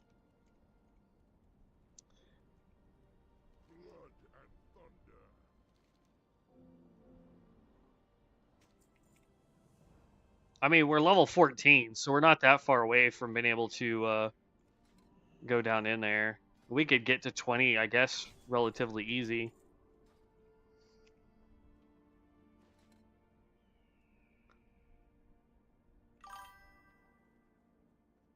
Alright, so your dominating presence unnerves your foes, increasing your threat generation by 60%. Doubled with frost and shadow spells and abilities. That requires underwalk. Soul Shear. Purge an enemy soul, removing 2 beneficial effects from them. Okay. Alright, hold on. Let me see what you just said. Like a decent 2-handed blue and even a ring. Oh, okay. Out there in Thousand Needles. Gotcha.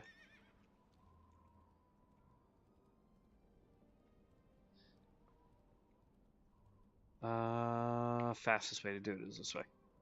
All right, so now, I mean, we're almost done anyway, so we've got to go turn in shinies, do all the harpies, pick up the bags, go collect her quest, go over there, do this, come back, turn all that in, then go up here, do one more quest that will be over here, do one quest here, or technically 2, then we go to Orgrimmar and we're over into the Barrens. So we're getting close. Getting close.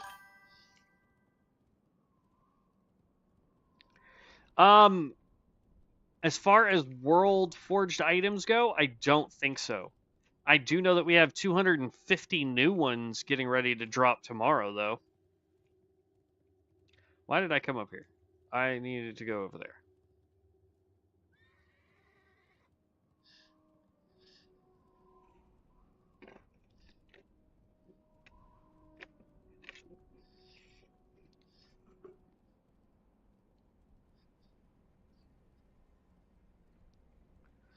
Da-da-da. Alright. Turn in shinies. Pick up this hammer.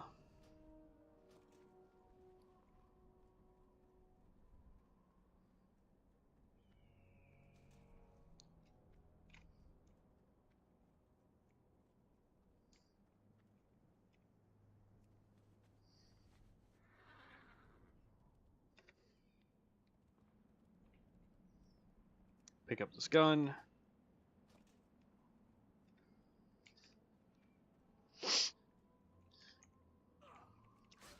I mean, I guess technically what we really could do is go find out whatever we want down there in Thousand Needles with our Stormbringer, because he's level 25, or grab one of our level 23s and go out there, pick up whatever it is we want, and then we can send it wherever we want to, but it's fine. We want this guy to get up there.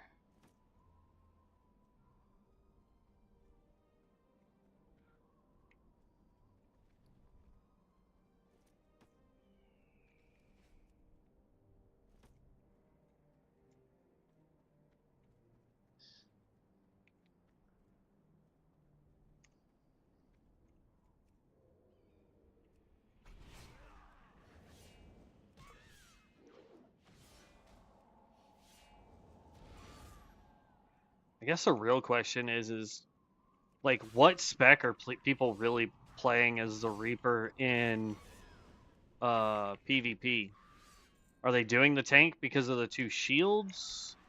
Are they doing the higher mobility because it has more ways of getting health back, I think?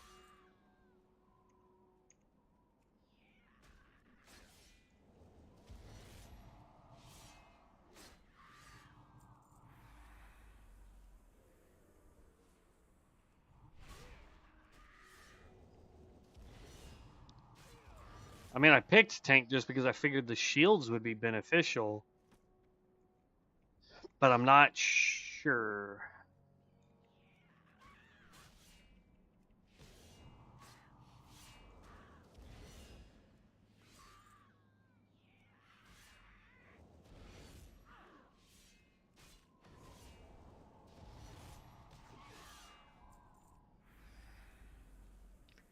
I mean, we can always change specs and find out how we feel in PvE, not wardrobe, not vanity, change specs.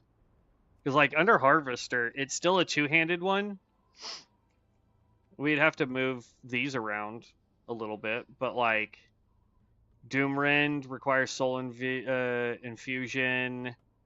causing you to apply Dark Shield to them and absorb the next 2. Let's see. Rend an enemy dealing 140% weapon damage plus 52, causing you to apply a Dark Shield to them that absorbs the next 258 healing done to them for 5 seconds and generates runic power. Slaughter, eradicate an enemy with your scythe, dealing 130% weapon damage plus 14, only usable on enemies below 35% health. Crow's Harvest, strike all nearby enemies for 55% weapon damage plus 6. Damage dealt, harvest a soul fragment up to a maximum of 3.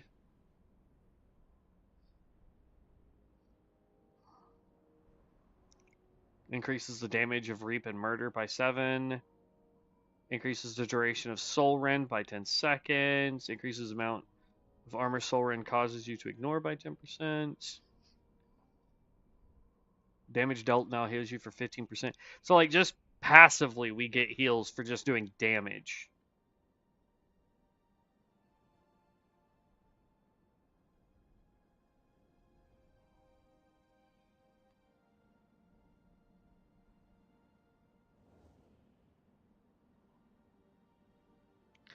What the heck is Crow's Harvest? Oh, this skill.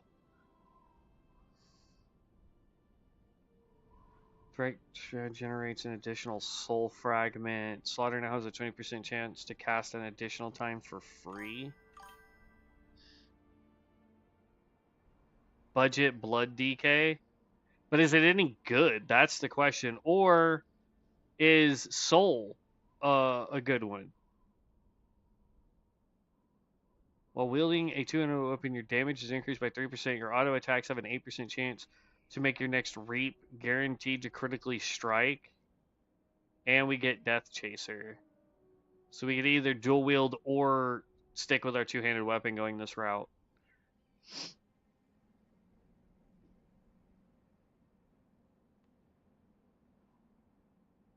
Like, that's where I'm kind of confused. Like,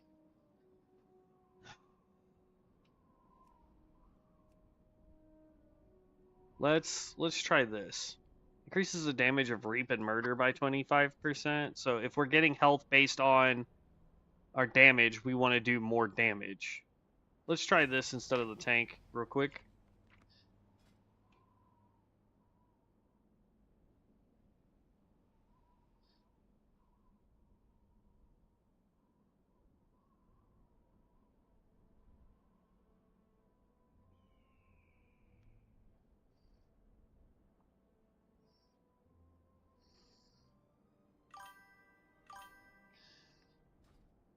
Soul is probably better when you're doing PvP and min-maxing.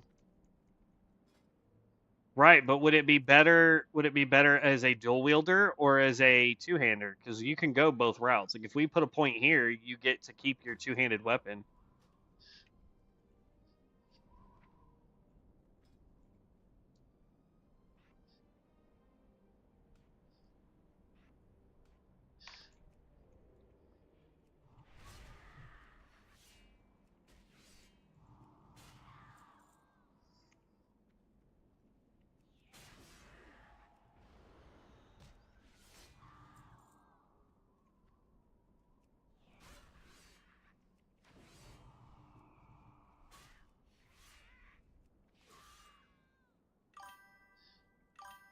No idea. Dual wield probably needs good hit rating to pull off. Probably.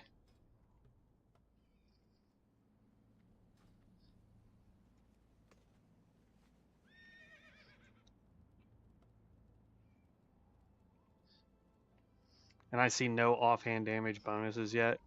True.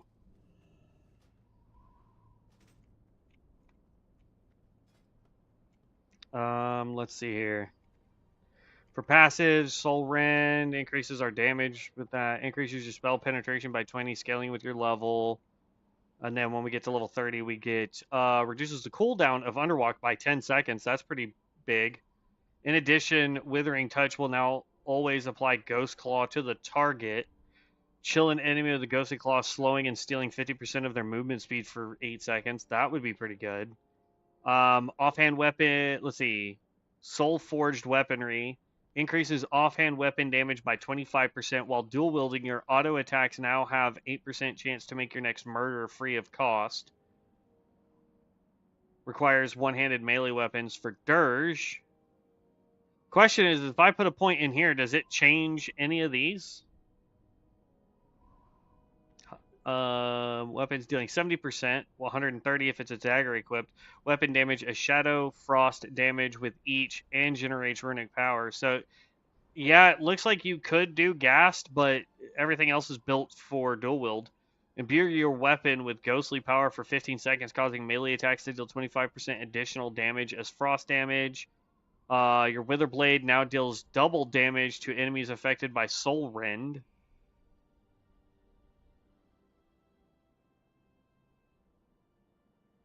Our Wraith Blade? Oh, wait, Wraith Blade. Okay.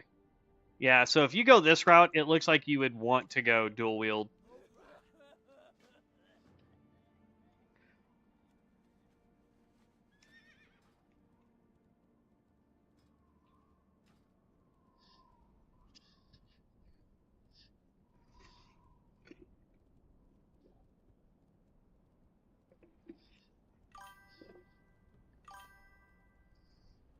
Yeah.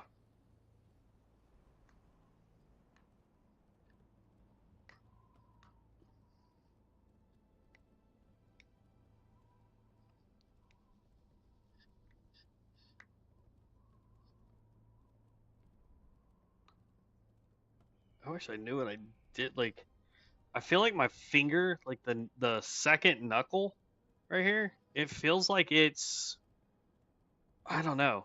It almost feels like I've smashed it or done something to it.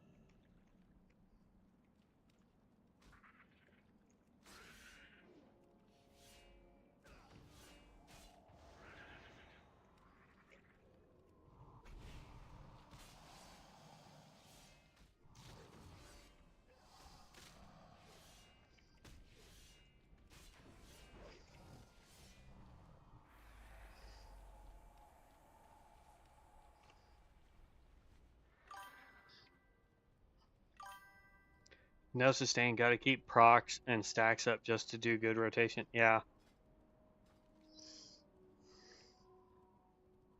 I mean, so far I like the ability to just kind of jump around, but so far I don't know how well it would do for me in PvP. I'll be honest, I don't know how well it would do for me in PvE either, because it's not really my forte to go melee.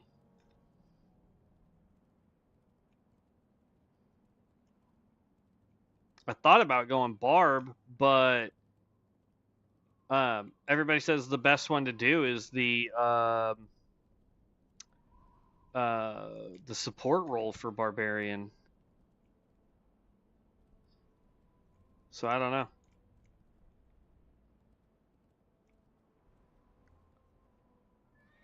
Fall down here. Fall down here.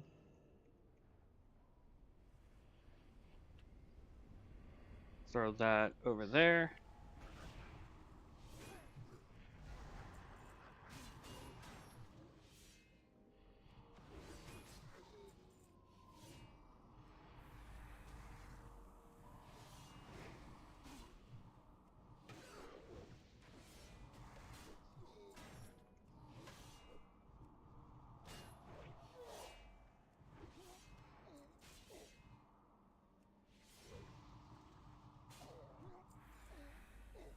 Whoo! That was close. Let's let's completely heal up before we try and go bolting out of here.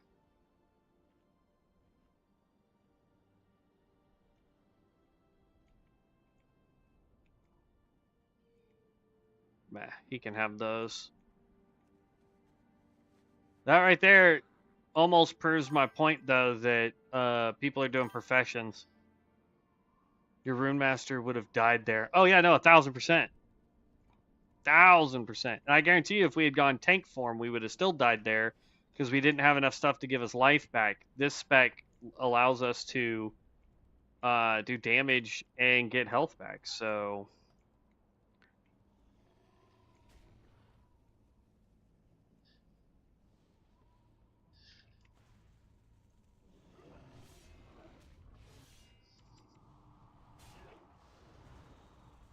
thanks for stealing my node, you punk.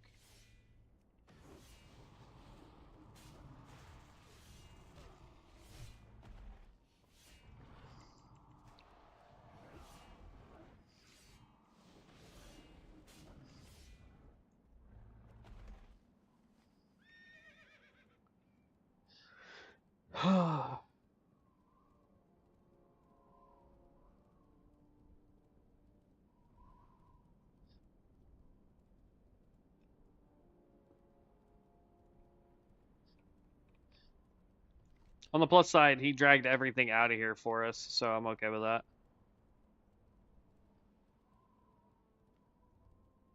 The corpse of Shiv.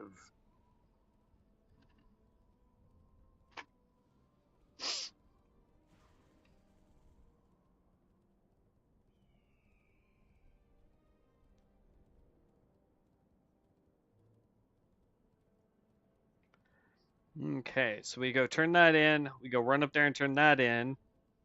We go into town to turn in Fizzle, and then we run up and turn in the quest to the Goblin. And then we're almost done with this area, and then we can go find other stuff to do. I know we lose attack power, but getting that much extra life, I think, is a little more important at the moment. And then we're going to hold on to any leather stuff that I pick up. I'm going to hold on to for Devin if he's going to keep doing leather working. I don't know why he would, but if he does, I'll have plenty for him.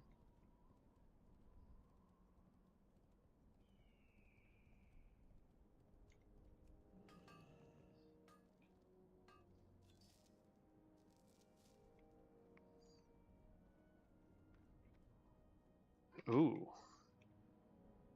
We would lose 4 strength, I think, to gain more damage. Actually, no. Our attack power goes down. We would get armor penetration. Even if we had 2 armor pen, it does nothing. Okay. It's crazy. Even with the -6 to agility, we're still doing a lot of damage. Oh, that looks lame.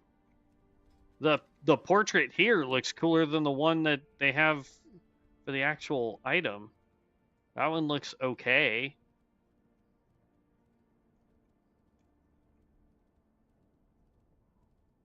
I like that just because it looks like a standard anvil.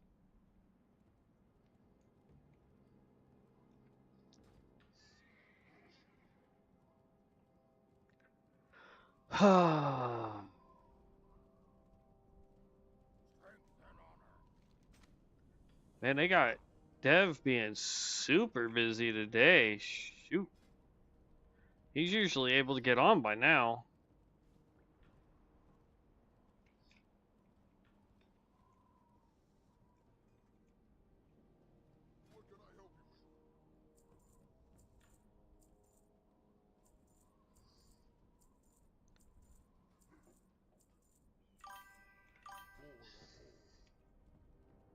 There's a two-handed blue mace in the Barrens near the northern outpost leading to Ashenvale called Junior Mallet. Could check it. Could check it out if it's there. Absolutely. Because, like, here's how we're going to end up getting into the Barrens anyway. So, like, it won't be that much more difficult for us to just run over here and check that out before we go. Because, like, we usually have plenty of time to run over, get up to the hill for the demon thing. Why does it say... Did I not return to the queen? Oops. I'm special. But yeah, we can definitely check that out. Don't know if Reaper can wield maces, though. Let's find out. We have access to axes, bows, crossbows, daggers, swords, two-handed axes, maces. Yep.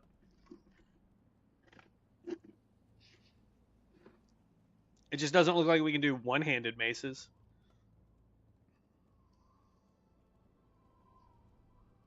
I like how I know Common, Orcish, and Dhalesian. I see why I didn't run over to her first. I went to go get that node there and then just ran straight to town.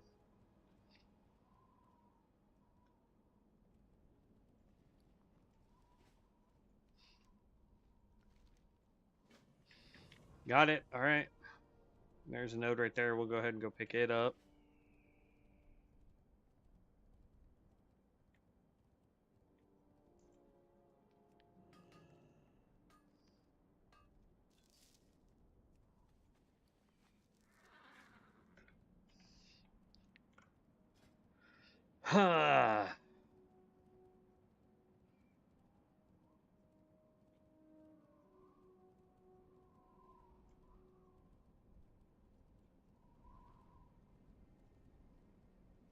Dang it, you can pop that every 15 seconds?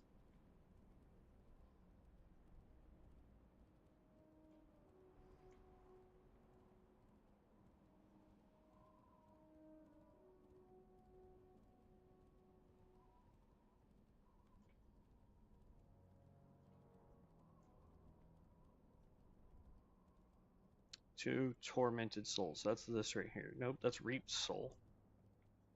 Okay. Tormented soul.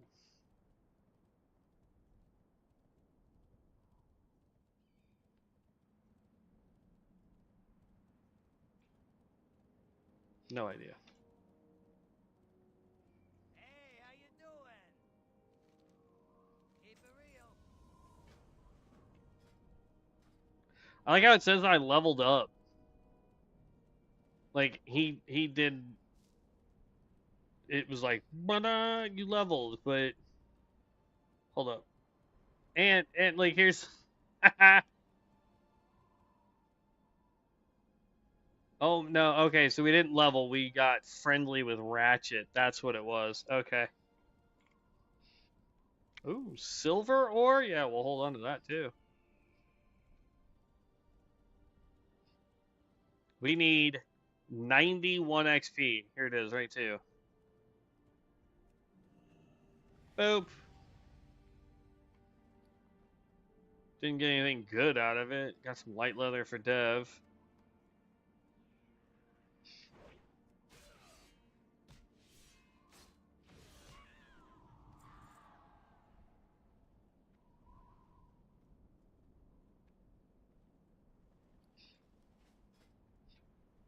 Alright. Let's see. Increases the duration of Soul Rend by 10 seconds.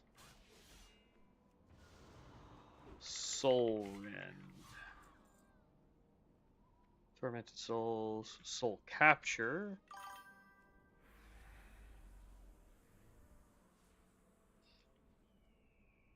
Rend enemy dealing 69 shadow damage, generating group powers and causing your attacks to ignore 20% of their armor for 15 seconds. We can get it for 25 seconds. Okay. Could you check your book of Ascension and show me what skills your class learns at higher levels? Absolutely. Pop this out. Let's get in here real quick. We got Rides back. Don't know why we lost it, but all right.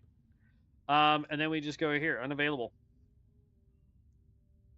So let's look at Harvest because that's the one that we're currently at. We get Soul Slam at level 20. Shatter the souls of nearby enemies within 8 yards, dealing 34 shadow damage and horrifying them in place for 3 seconds. That's awesome. Doom Rend, those are all rank ups. Rite of Power at level 24. Allied player passes through a rite, increasing their strength by 20 for 30 minutes. Rite of Resolve, also at rank, that's a rank 2, never mind.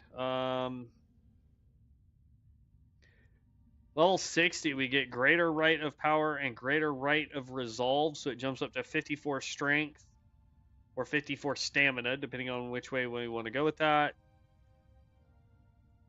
That's pretty much it. Huh.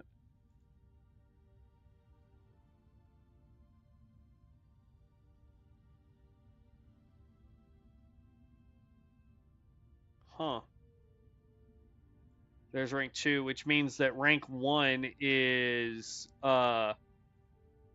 something in our talent tree. Domination, we get, aside from create a cloud of mist at the target location for 10 seconds. Every 2 seconds, enemies in the area take 34 frost damage, healing you for 25%. Why don't I? Oh, that's at level 16. Nice.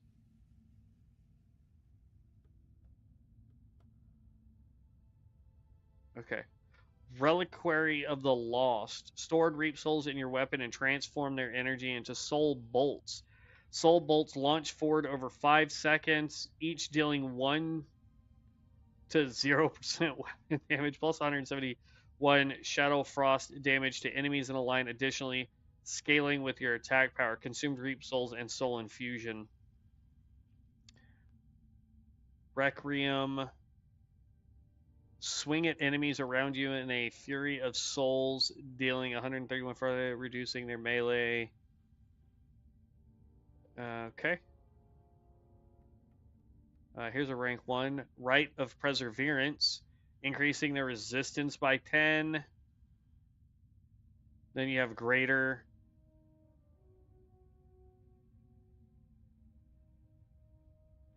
Okay. And Soul.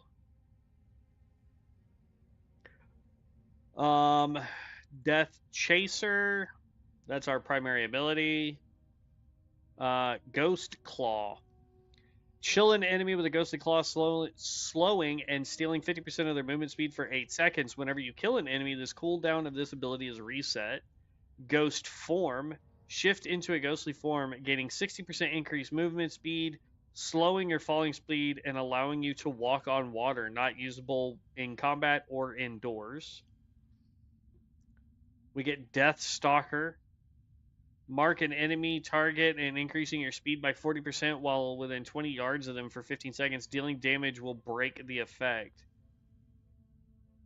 While stalking an enemy, you're able to see all nearby stealth enemies. Stalking a humanoid will apply anxiety to them, Increases the target's chance to miss their attacks by 25%. That's actually pretty gosh darn good, man. Haunt 3 charges, 30 seconds to recharge. Create a visage of yourself that runs away from you to full enemies for 10 seconds. Dirge.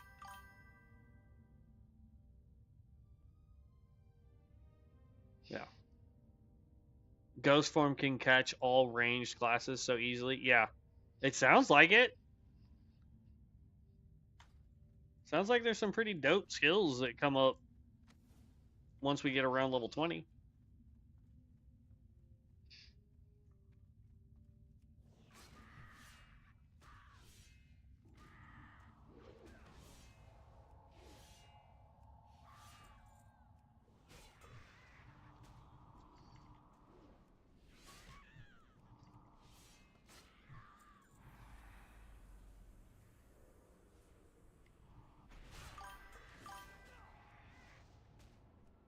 I missed. What the? Permasprint and stealing speed. Yeah.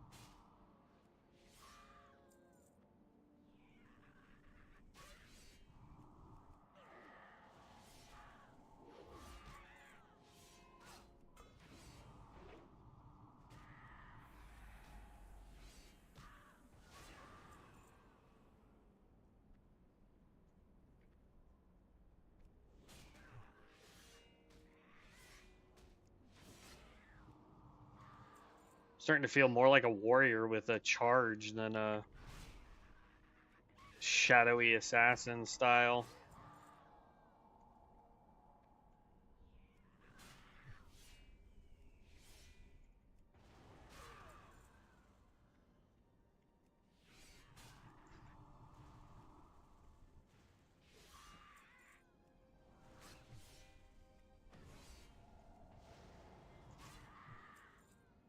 Boom.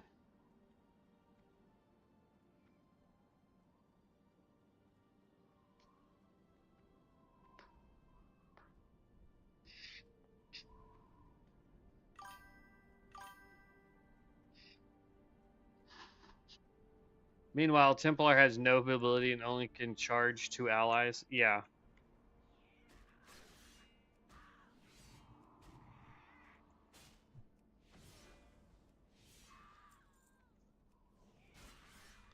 And like what's crazy is it's like if you're not in combat, so like we immediately go into stealth, and then I can teleport over to this one, take it out, and then because my stealth is on cooldown, I just charge at this one.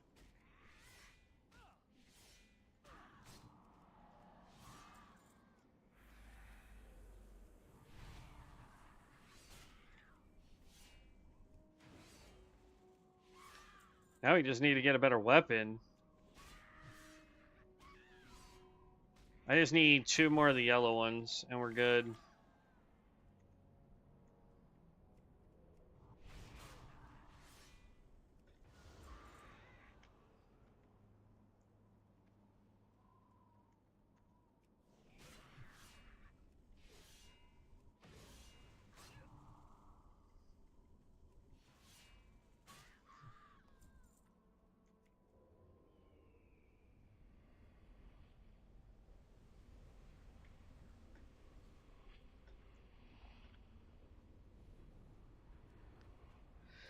That's a good staff for spellcasters, at least early on, pre-level, I'd say 15. Because what this does is not only does it give you int and spell power, but dealing direct damage has a chance to trigger a Thunderstrike, dealing an additional 20 to 24 nature damage on top of whatever damage your spell does. So I like casting it with the Stormbringer, having that effect on an item because it allows it to do a lot more. Let's go with Slaughter. Eradicate damage, 130 weapon damage. Generates 1 reaped soul. Requires soul infusion. Requires soul infusion.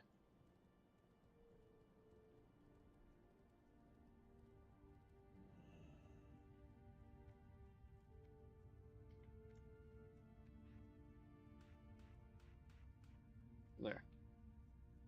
What was this?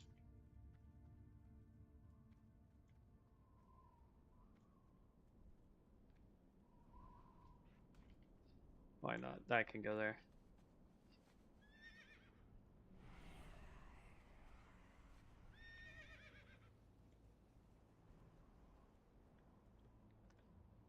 Dun, dun, dun, dun. We're almost done with this area.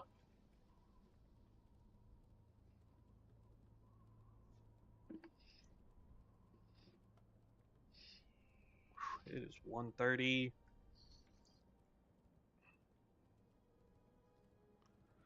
I got a question, Tiber, since you're chatting in. Um, if or I shouldn't say if. When Devin's done with all his stuff today, and if he was wanting to stream with me a little bit, would y'all want to see us play a hard mode Baldur's Gate 3? Like a 2-man Baldur's Gate 3 run on hard mode? On like super uber hard mode? Because like I think I know of a way to where we can make it be hard mode for the base info and then hard mode for the mod that we have, and then go from there. I'm just curious if you guys would like to see it. I don't even know. If not, I mean I've got no problem continuing on with this.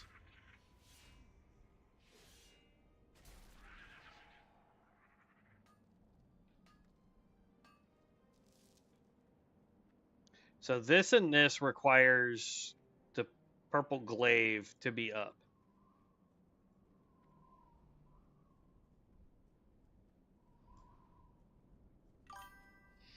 I don't know. I don't know what to expect from Baldur's Gate. Would it be fun? Don't know. I think it'd be funny just because, like, I know typically with Devin's playstyle is he's very up close and personal with it and tends to die a lot. Whereas I'm very far back, like, let me use a bow and arrow from stealth and just obliterate everything that twitches. But with this mod that we have, I don't even think I could do it that way. I could get a. There's a mod that allows me to play as a demon hunter from retail WoW and a Death Knight.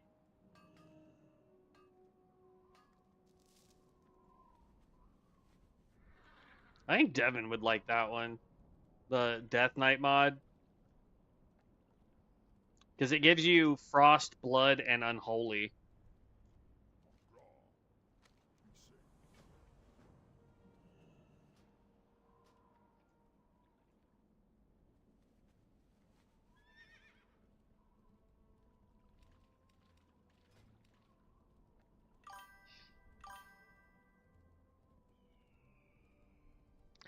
Yes. So if you want to go, like, technically you don't have to play it as an evil character, but it makes more sense to play it as an evil character to do the Dark Hunger or whatever it's called. Um, but yeah, I mean, there's a lot that we could do in that game, especially with mods. There's a roguelite called the Adventures of Tav or something like that, where it turns the entire game into essentially just a Dark Souls roguelite, where it's tower based, where you go in, you have to kill stuff.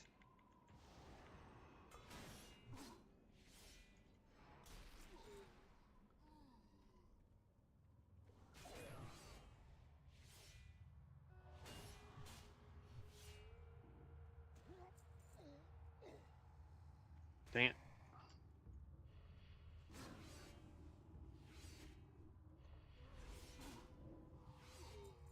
Oh, that's just a toggleable.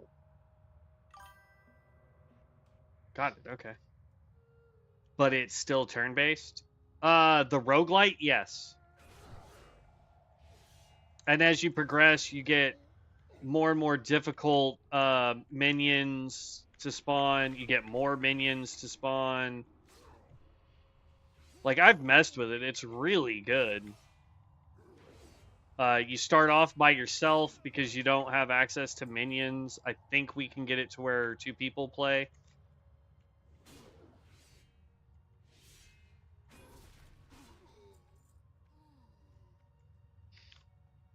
But yeah, I mean, there's a lot that goes on there.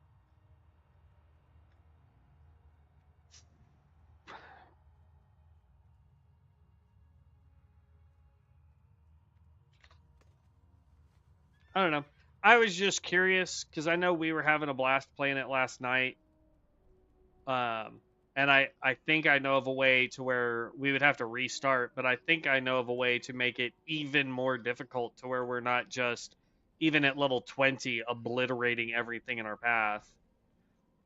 Because sometimes that tends to be the problem when we use that mod to get us to level 20 basically out the gate, is that until you get to around Act 3, like end of Act 2, beginning of Act 3, you just one tap everything and it gets kind of boring very quick. But with these other mods that we're adding and making the game more difficult, it makes it to where we can't do that, and it does make it more enjoyable, and we get more skills and we can do more impressive spells and all that fun stuff. All I know is Dark Souls is more of my jam. I feel you. I feel you. I like. I've been trying. Oh, because this one has +3 agility. That's still not 13. Do your math. That's 9 agility, bud. See how it says +13 agility? That shit pisses me off, man. It's worth the most though, so we're gonna go there.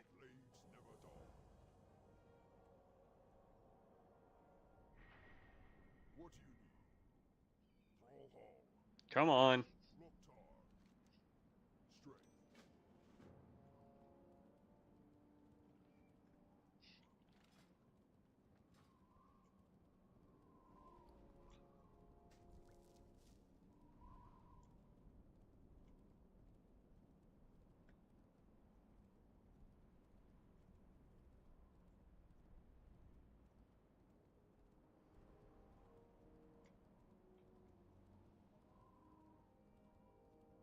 Okay.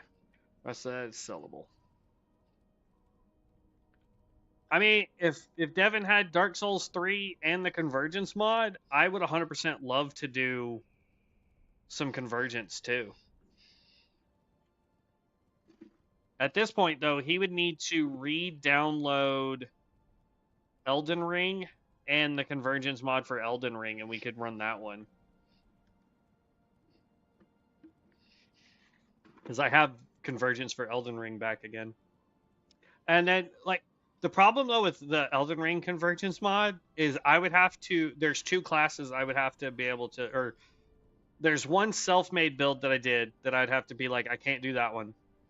And then there's one full build in that game for the classes that I have to be like, okay, I can't do this one either, because they're just too overpowered, man.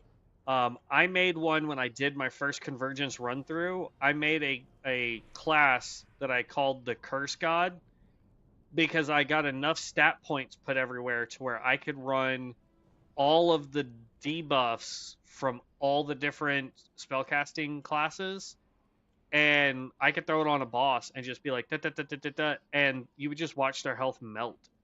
And there wasn't anything they could do about it because most of those buffs lasted anywhere from 15 to like 30 seconds, if not longer. And so yeah, I was able to just literally walk through the bosses like it was no problem. And then the other one is the I want to say it's called a Templar, but I don't think that's the actual name of the stupid class. But it's where you use all of the holy sorceries, or not sorceries, incantations. And like the first one you get is like this conal consecration effect that you can do, and you can literally just keep dragging people through it and they'll die. Try Ascended mod for it. We did. I didn't do that one on channel though.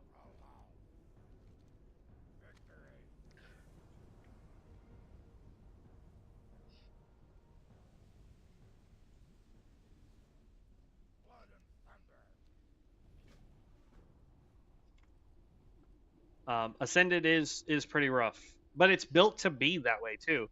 Like even the dev that created it is like, this mod is impossible. I've watched, I forget which YouTuber, but they did it.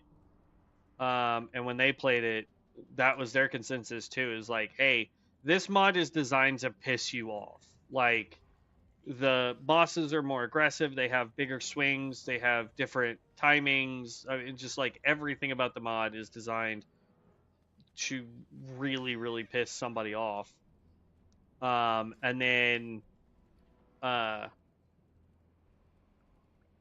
it's just, like everything about the Ascended mod is just rough. But yes, I have tried that one. I've also tried Reborn. I liked that one. Um, and I also tried Vins, VIN. That one I never beat that one, so I don't know if it's got like cooler weapons or anything. But I tried all the classes that were in it. But we couldn't figure out how to get it to work with Seamless because Devin and I wanted to play that one together. Oh, and Elden Ring is the easiest version of said mod. DS2 and DS1 Ascended mod is insane, and DS3 is slightly harder than Elden Ring. I don't know if I want to do it because Ascended was already fucking difficult in Elden Ring, so I don't know if I don't know if I want to play a harder version of it. Maybe when I can get through Dark Souls 3 and I kind of know where stuff is and I understand that kind of stuff, maybe. But until then, like I still don't know where stuff is.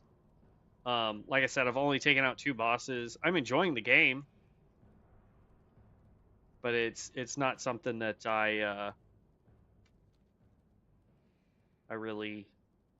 It's not one of those games where I'm like, oh, I'm gonna beat it in one sit through. Like, no, no, I am not a speed runner by any stretch of the imagination. I am the let's go slow and do this. Why am I? Let's see.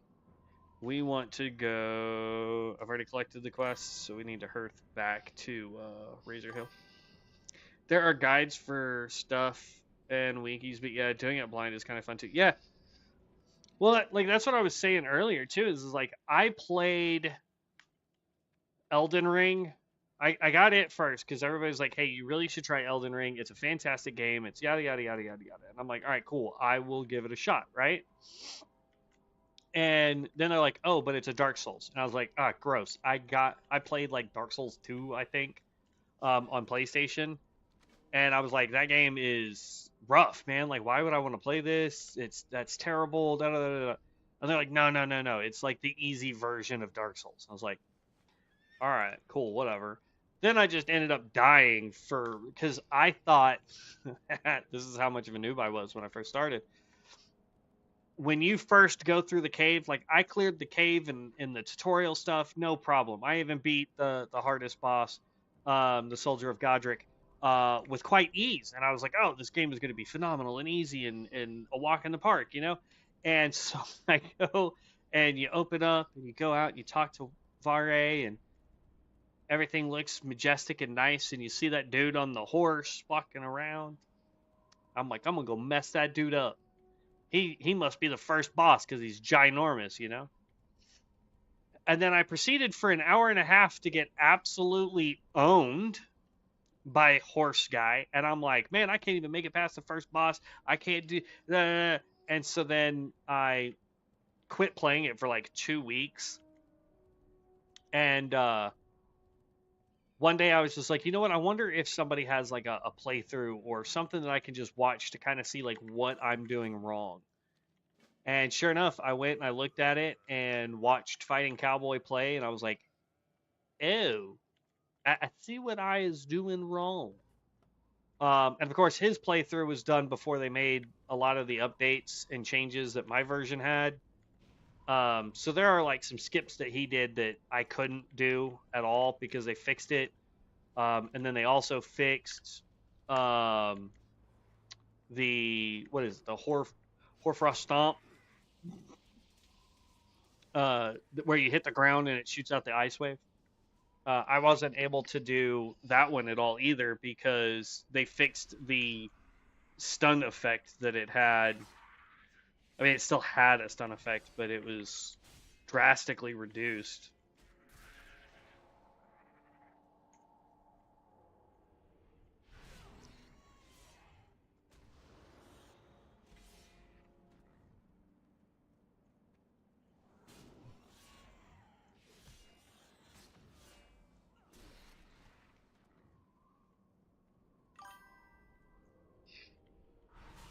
Original series, him beating it like a marathon, grueling and harsh, but once you finish them, it's like winning a race and overcoming hardship. Absolutely.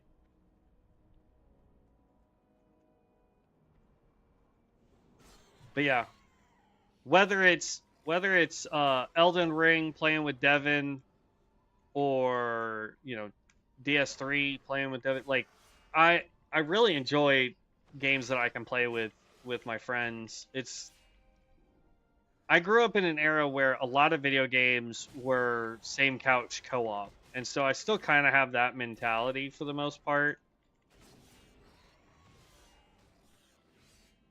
Um, but we'll see.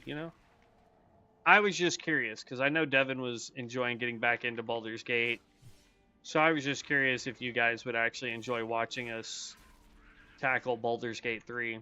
Because I technically have not beaten Baldur's Gate 3. I've made it to Act 3, but it was back when it was so laggy that no one was really completing it. And Devin, I don't think, has ever even made it to Act 3. So I prefer like solo, though. It feels like it is just up to you to get good or. Yeah. No, I agree.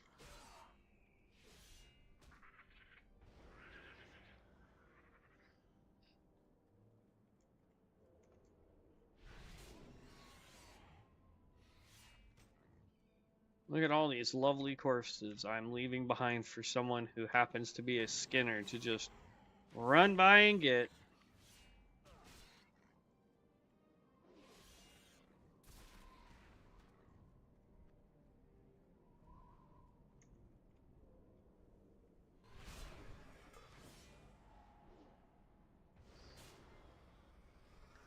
Finally. And we don't need any more scorpids. We need one more tusk and we need two more bloods. It can be fun, but then who can brag about finally killing that man who whooped you? Yes.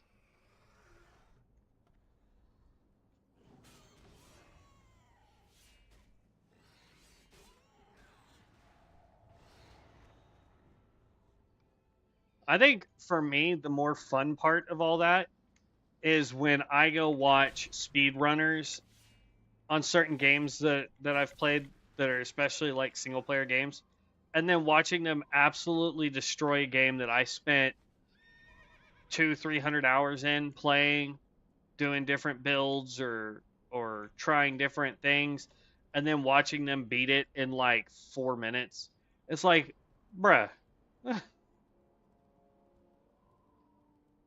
Like I watched one where someone speeds run Fallout 4 in like I think it was like 20 something minutes. Like just beats the whole game in 20 something minutes. I was like, huh?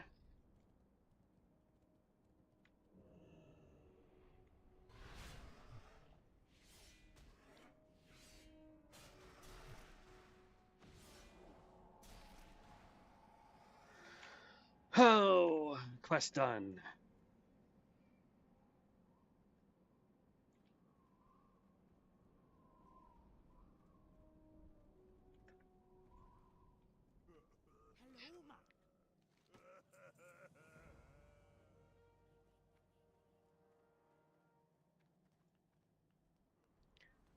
All right, almost level 16.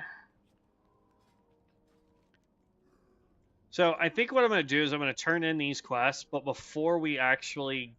nah. I'll risk it. Even if we have to restart the quest, I'll still risk it. We're gonna go ahead and pick up the quests here, but we're gonna go try and find that weapon you were talking about up here in Ashenvale.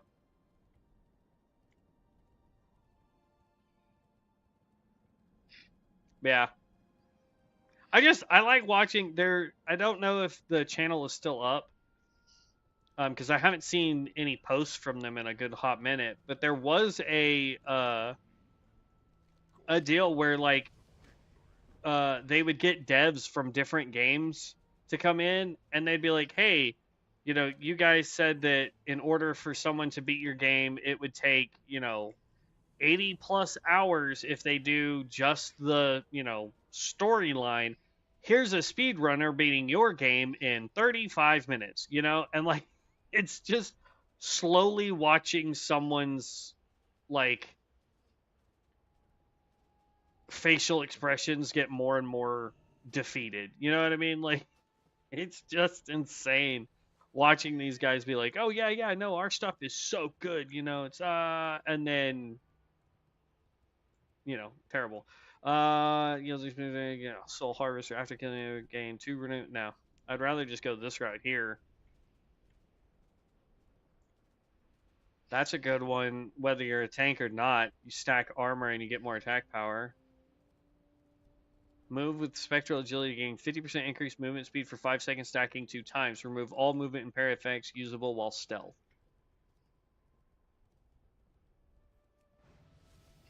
Yeah, that's insane. All right, so you're saying it's somewhere up here. We can pull up that guide real quick here in like 2 seconds.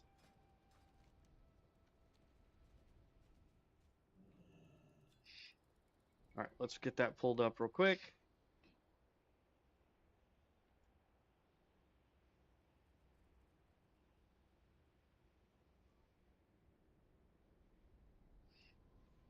This map is terrible. Polearm, Timber Cleaver, Skull Ring is not right there. Junior Mallet, is that what you were talking about?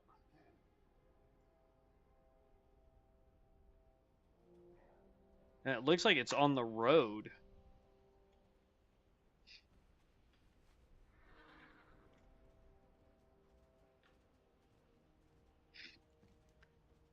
But see, that's part of the problem, though, is like some of the items that they're saying are right there is not right there. That skull ring is actually back over here. The skull ring and skull sword are inside the skull rock cave.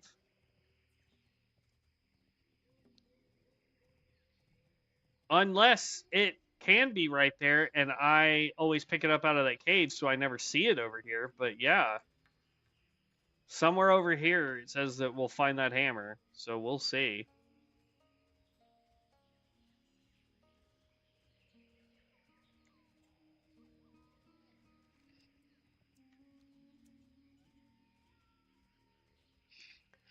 Because if I could get that one ring to flame them all, that thing would be dope.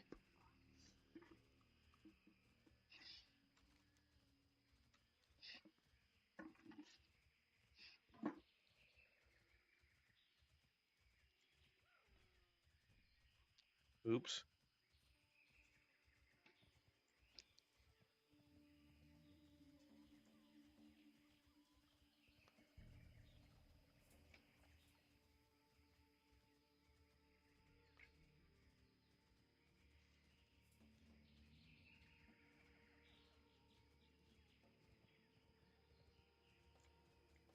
Okay, nothing here. Anything behind it? No. All right. Ooh. Hey, our first 10 mine.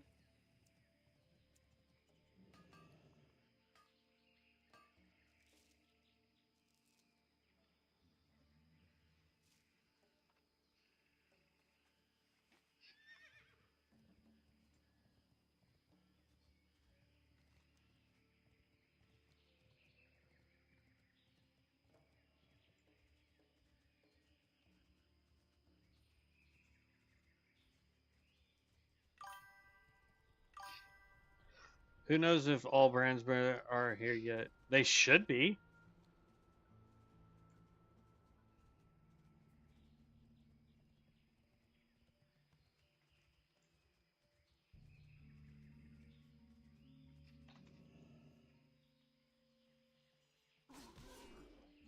We'll come check this house real quick.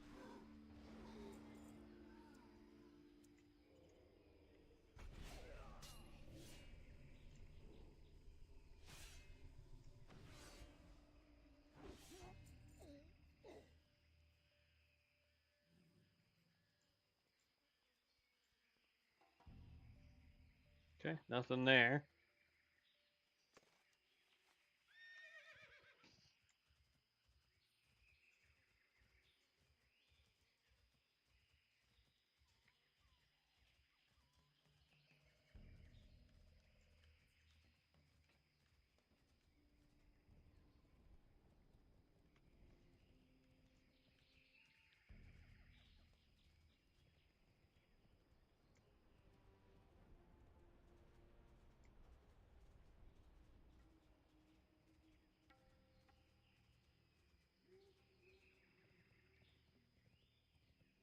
But the other problem too is like it might be wherever it's really supposed to be. It may just not be actually here. You know what I mean?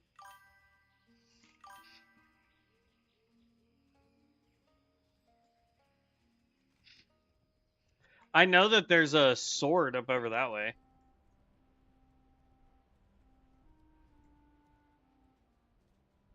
We can go check it out here in just half a minute. Okay. I can't imagine it being any further up this way. How much time have we got left? 24 minutes? We're fine.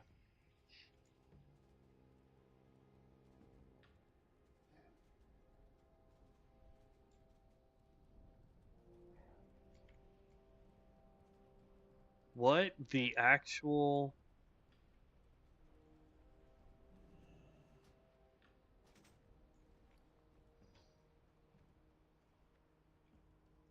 Boom. There you go. Okay, so the timber cleaver is up here where that is, which I believe is a PvP area.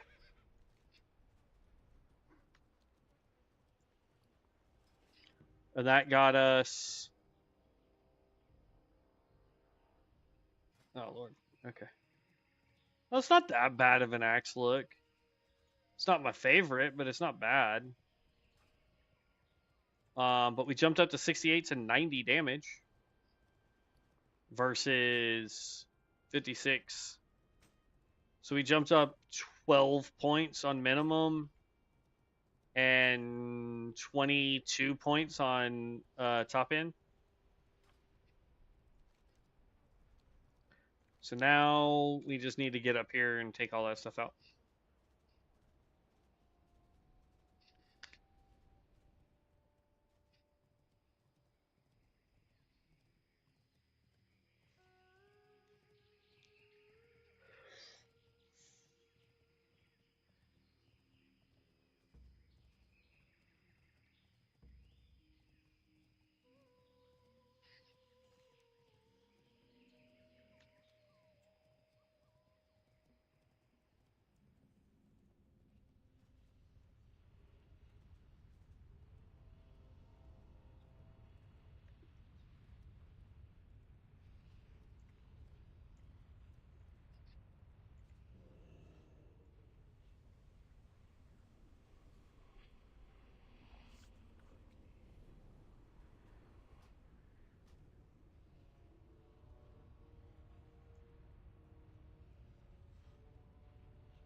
Somebody must have just recently been up here.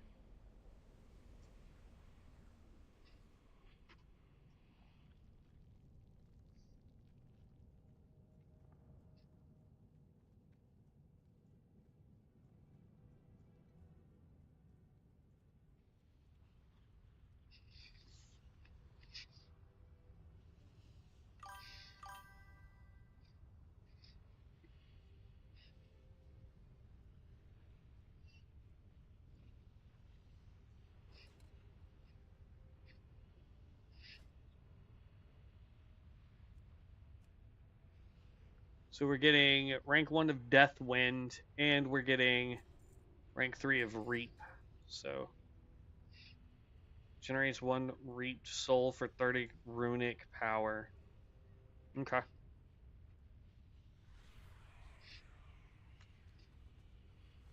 In Sludge Fens, where the oil rig is, there's a 2-handed mace called Drudger Smash. Don't know if it's any better than the axe. We can always go look. It's on the way back, so. Because all we would have to do is go up over this way and then come down around, complete that quest, and then get over into Barrens. Or into Crossroads, rather.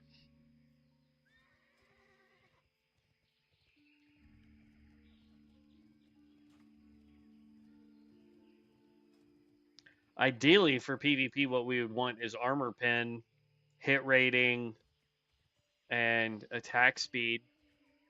So that we attack faster, we negate their armor, and we always hit. Because, like, right now, hit rating, we don't have an offhand weapon because we're using a two-hander. So we would want to be at about 5% hit rating in order to never miss trying to hit a player.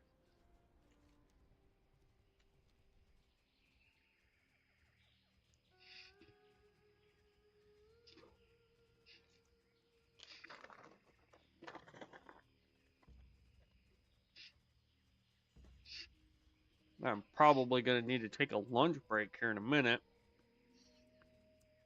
I ate at like 7:30 this morning.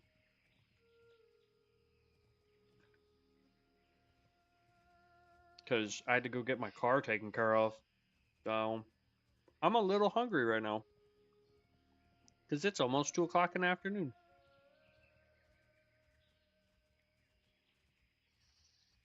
Question is where that hammer is going to be. Because we're going to end up having to either stealth around for a while or take out, like, everybody.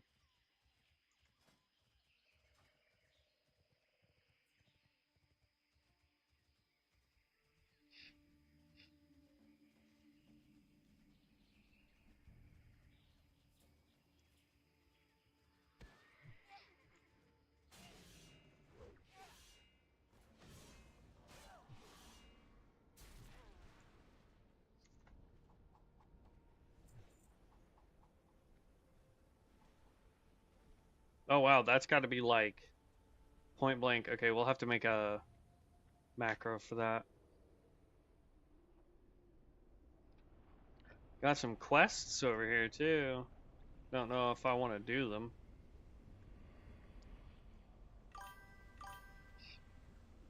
Yeah, it looks like there are some items on the map that shouldn't be. Junior Hammer apparently is in East Plaguelands, and it's an epic two-handed hammer. Did some Googling. Got it. What about the hammer you talked about here called the Drudge Smash, whatever? Do we know that that one's here?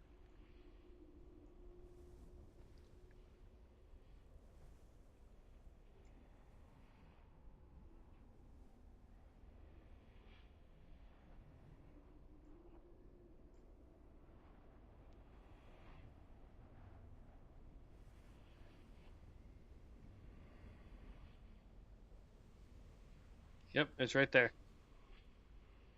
Right next to a level 19 rare. I don't think we're going to be able to get it. Do that. And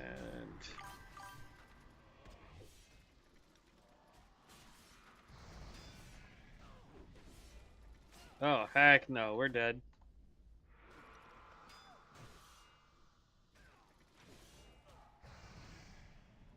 That dude hits like a truck. But I was also trying to do other stuff, so.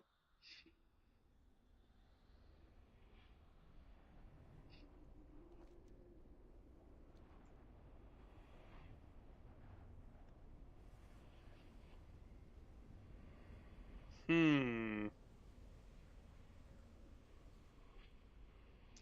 I don't like the fact that he just like immediately summons that thing. Greasy pauldrons right there.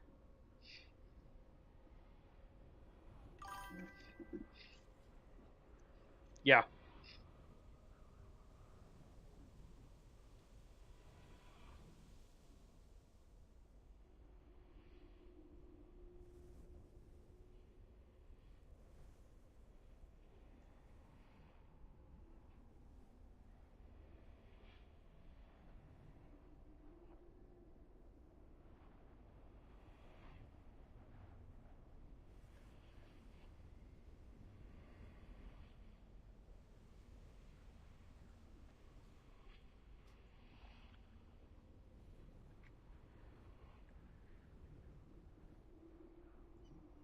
I wonder if that's one of those items that I might be able to yoink from behind the wall.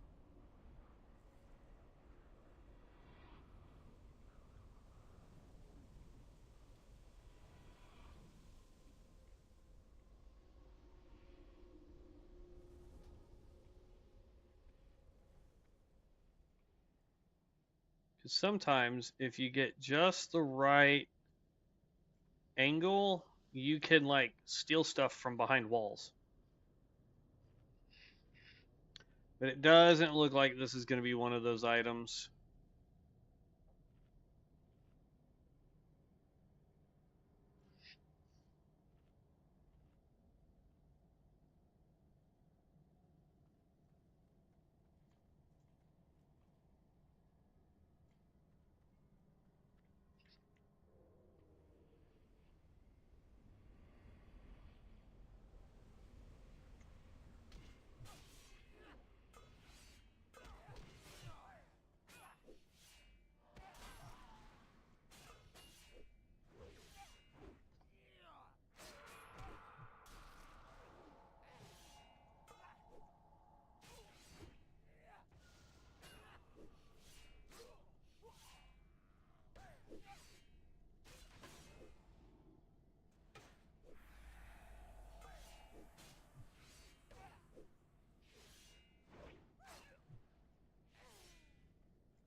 I feel like I led you into a troubling area.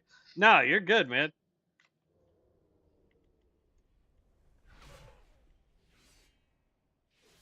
We'll get there.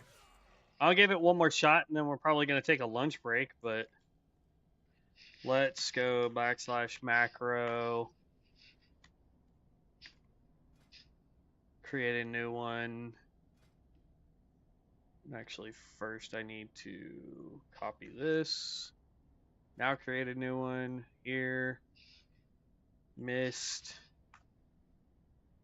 Copy paste. Delete this. Deathwind.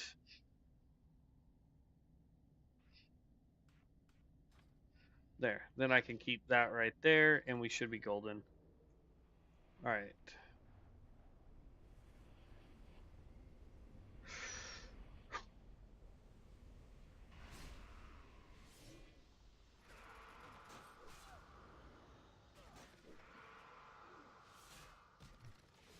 Come on.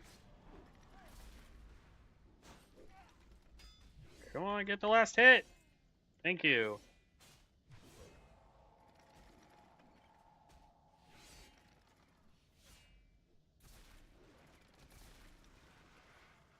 Got it. It was the goblin that's the problem, so there we go. Problem now solved. 43 to 64 damage, 3 to agility, so it doesn't really help us. It does have spell power, again, which doesn't really help us. So, eh. I like how I like how the timber cleaver has +5 to wood cutting. Uh, yeet. Please be deep enough.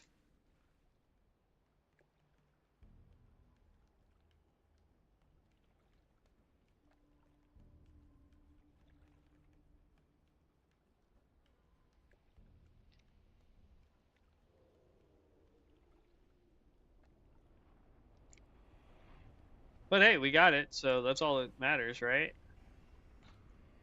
Really? I was gonna let you live, bud.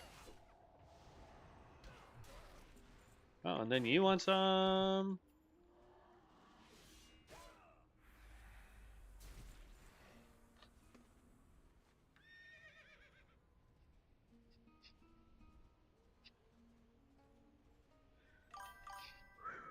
Wish I could find someone streaming Stormcaller would like to see the gameplay. Yeah, I mean, I can swap over here in just a minute. I tell you what, if you'd like, Hoff, since I don't know when Devin's going to be able to get on, let's get these quests turned in. This one here, and get over to Crossroads. Then I will take a lunch break, and then when we come back, we'll work on our Stormcaller for a bit until we figure out if Devin's going to be able to get on today. Because I am now massively ahead of Devin. Because, like, we completed all of Duratar without him, so. Um, Problem is a lot of streamers that are on Ascension have left to go do Area 52, Elune, and Bronzebeard content. Primarily hardcore Bronzebeard.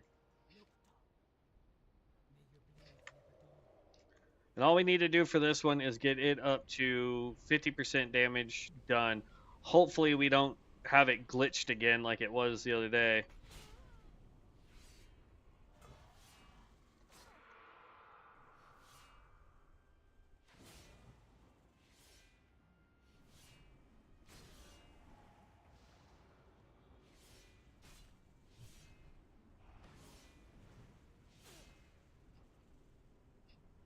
Eh.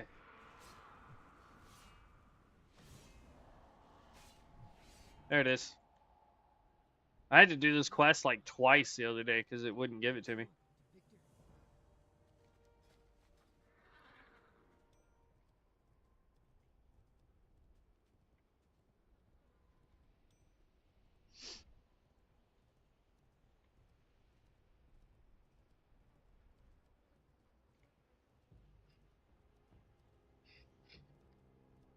But yeah, a lot of the streamers that were on Ascension left to go do other things.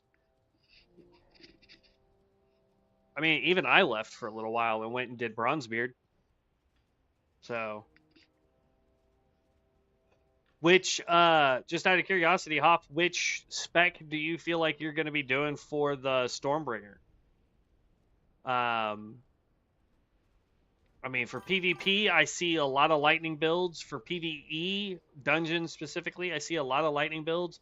For overworld content, I see a lot of Maelstrom. So,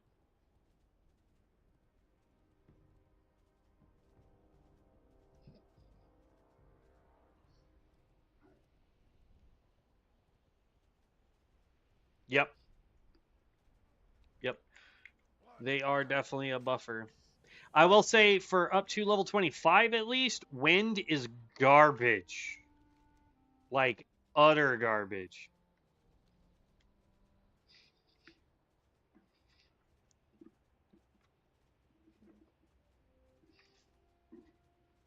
I think you had mentioned something about lightning and some super move. LOL, it would be PvP. So yeah, lightning has the very first skill you get at level 11 is called the Arm of Thorum. It is a beam. I call it an orbital strike because it comes from the heavens. But basically, you charge up your static. You get 100 static on it. You can get it to where it always crits, and it just drops this giant bolt of lightning onto a single target and can obliterate anything you hit with it. The downside to it is the fact that it takes about 4 seconds, I think, to charge this thing. And so you have to stand still the whole time you're charging the skill up to drop it. But if you can get it to go off, you're gonna blow someone to smithereens. The other thing too is pause. The other thing too is Vault is your best friend. You can make that slow people down so much. It's ridiculous. Yes, they can regen mana by using static. They can heal by using static. They have massive amounts of slow effects. They have, like I said, Arm of Thorn, which is arguably one of the hardest hitting skills currently that I've seen. Um, I haven't played Blood Mage. I've seen them get some heavy hits in too. But yeah, I mean, arguably when I see a Stormbringer on the field, if I see him charging his Arm of Thorum, it's either I go to try and kill him as quickly as possible, or I try to get so far away from him that he can't hit me with it. But there are some slows that they get. There is some there's some. I mean, they get a lot of stuff. It's crazy. They get their pressures to where they can reduce armor, speed, and I think damage output still. So I think when it's come to finding a Worldforged item, there's an add-on called Loot Collector for Bronzebeard. Gotta Google it though. You can check it out if you feel like it. Absolutely, I will add that to my notes. Adding to the notes. Loot Collector add-on.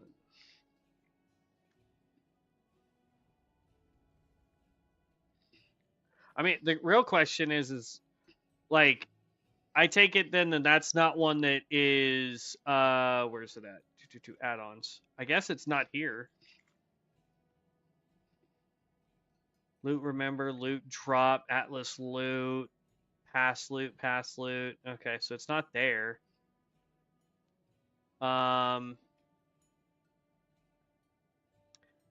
This one doesn't work unless you clear your cache so that it can update every time it catches a new one.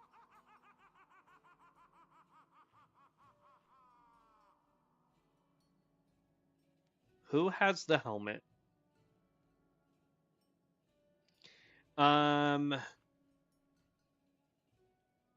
Spec menu, UNSO rare tracker. No, it's not official because it's GitHub project. Okay, got it. Okay. So then I'd have to figure out where my um, folder is for this so I could dump it in there. But that's fine. Okay. Well, I tell you what, guys, let me get lunch. I'll probably be offline for about 45 minutes to an hour. I'm gonna check in with Dev, see what he's doing, and then we'll be back. We're almost level 17 with this guy.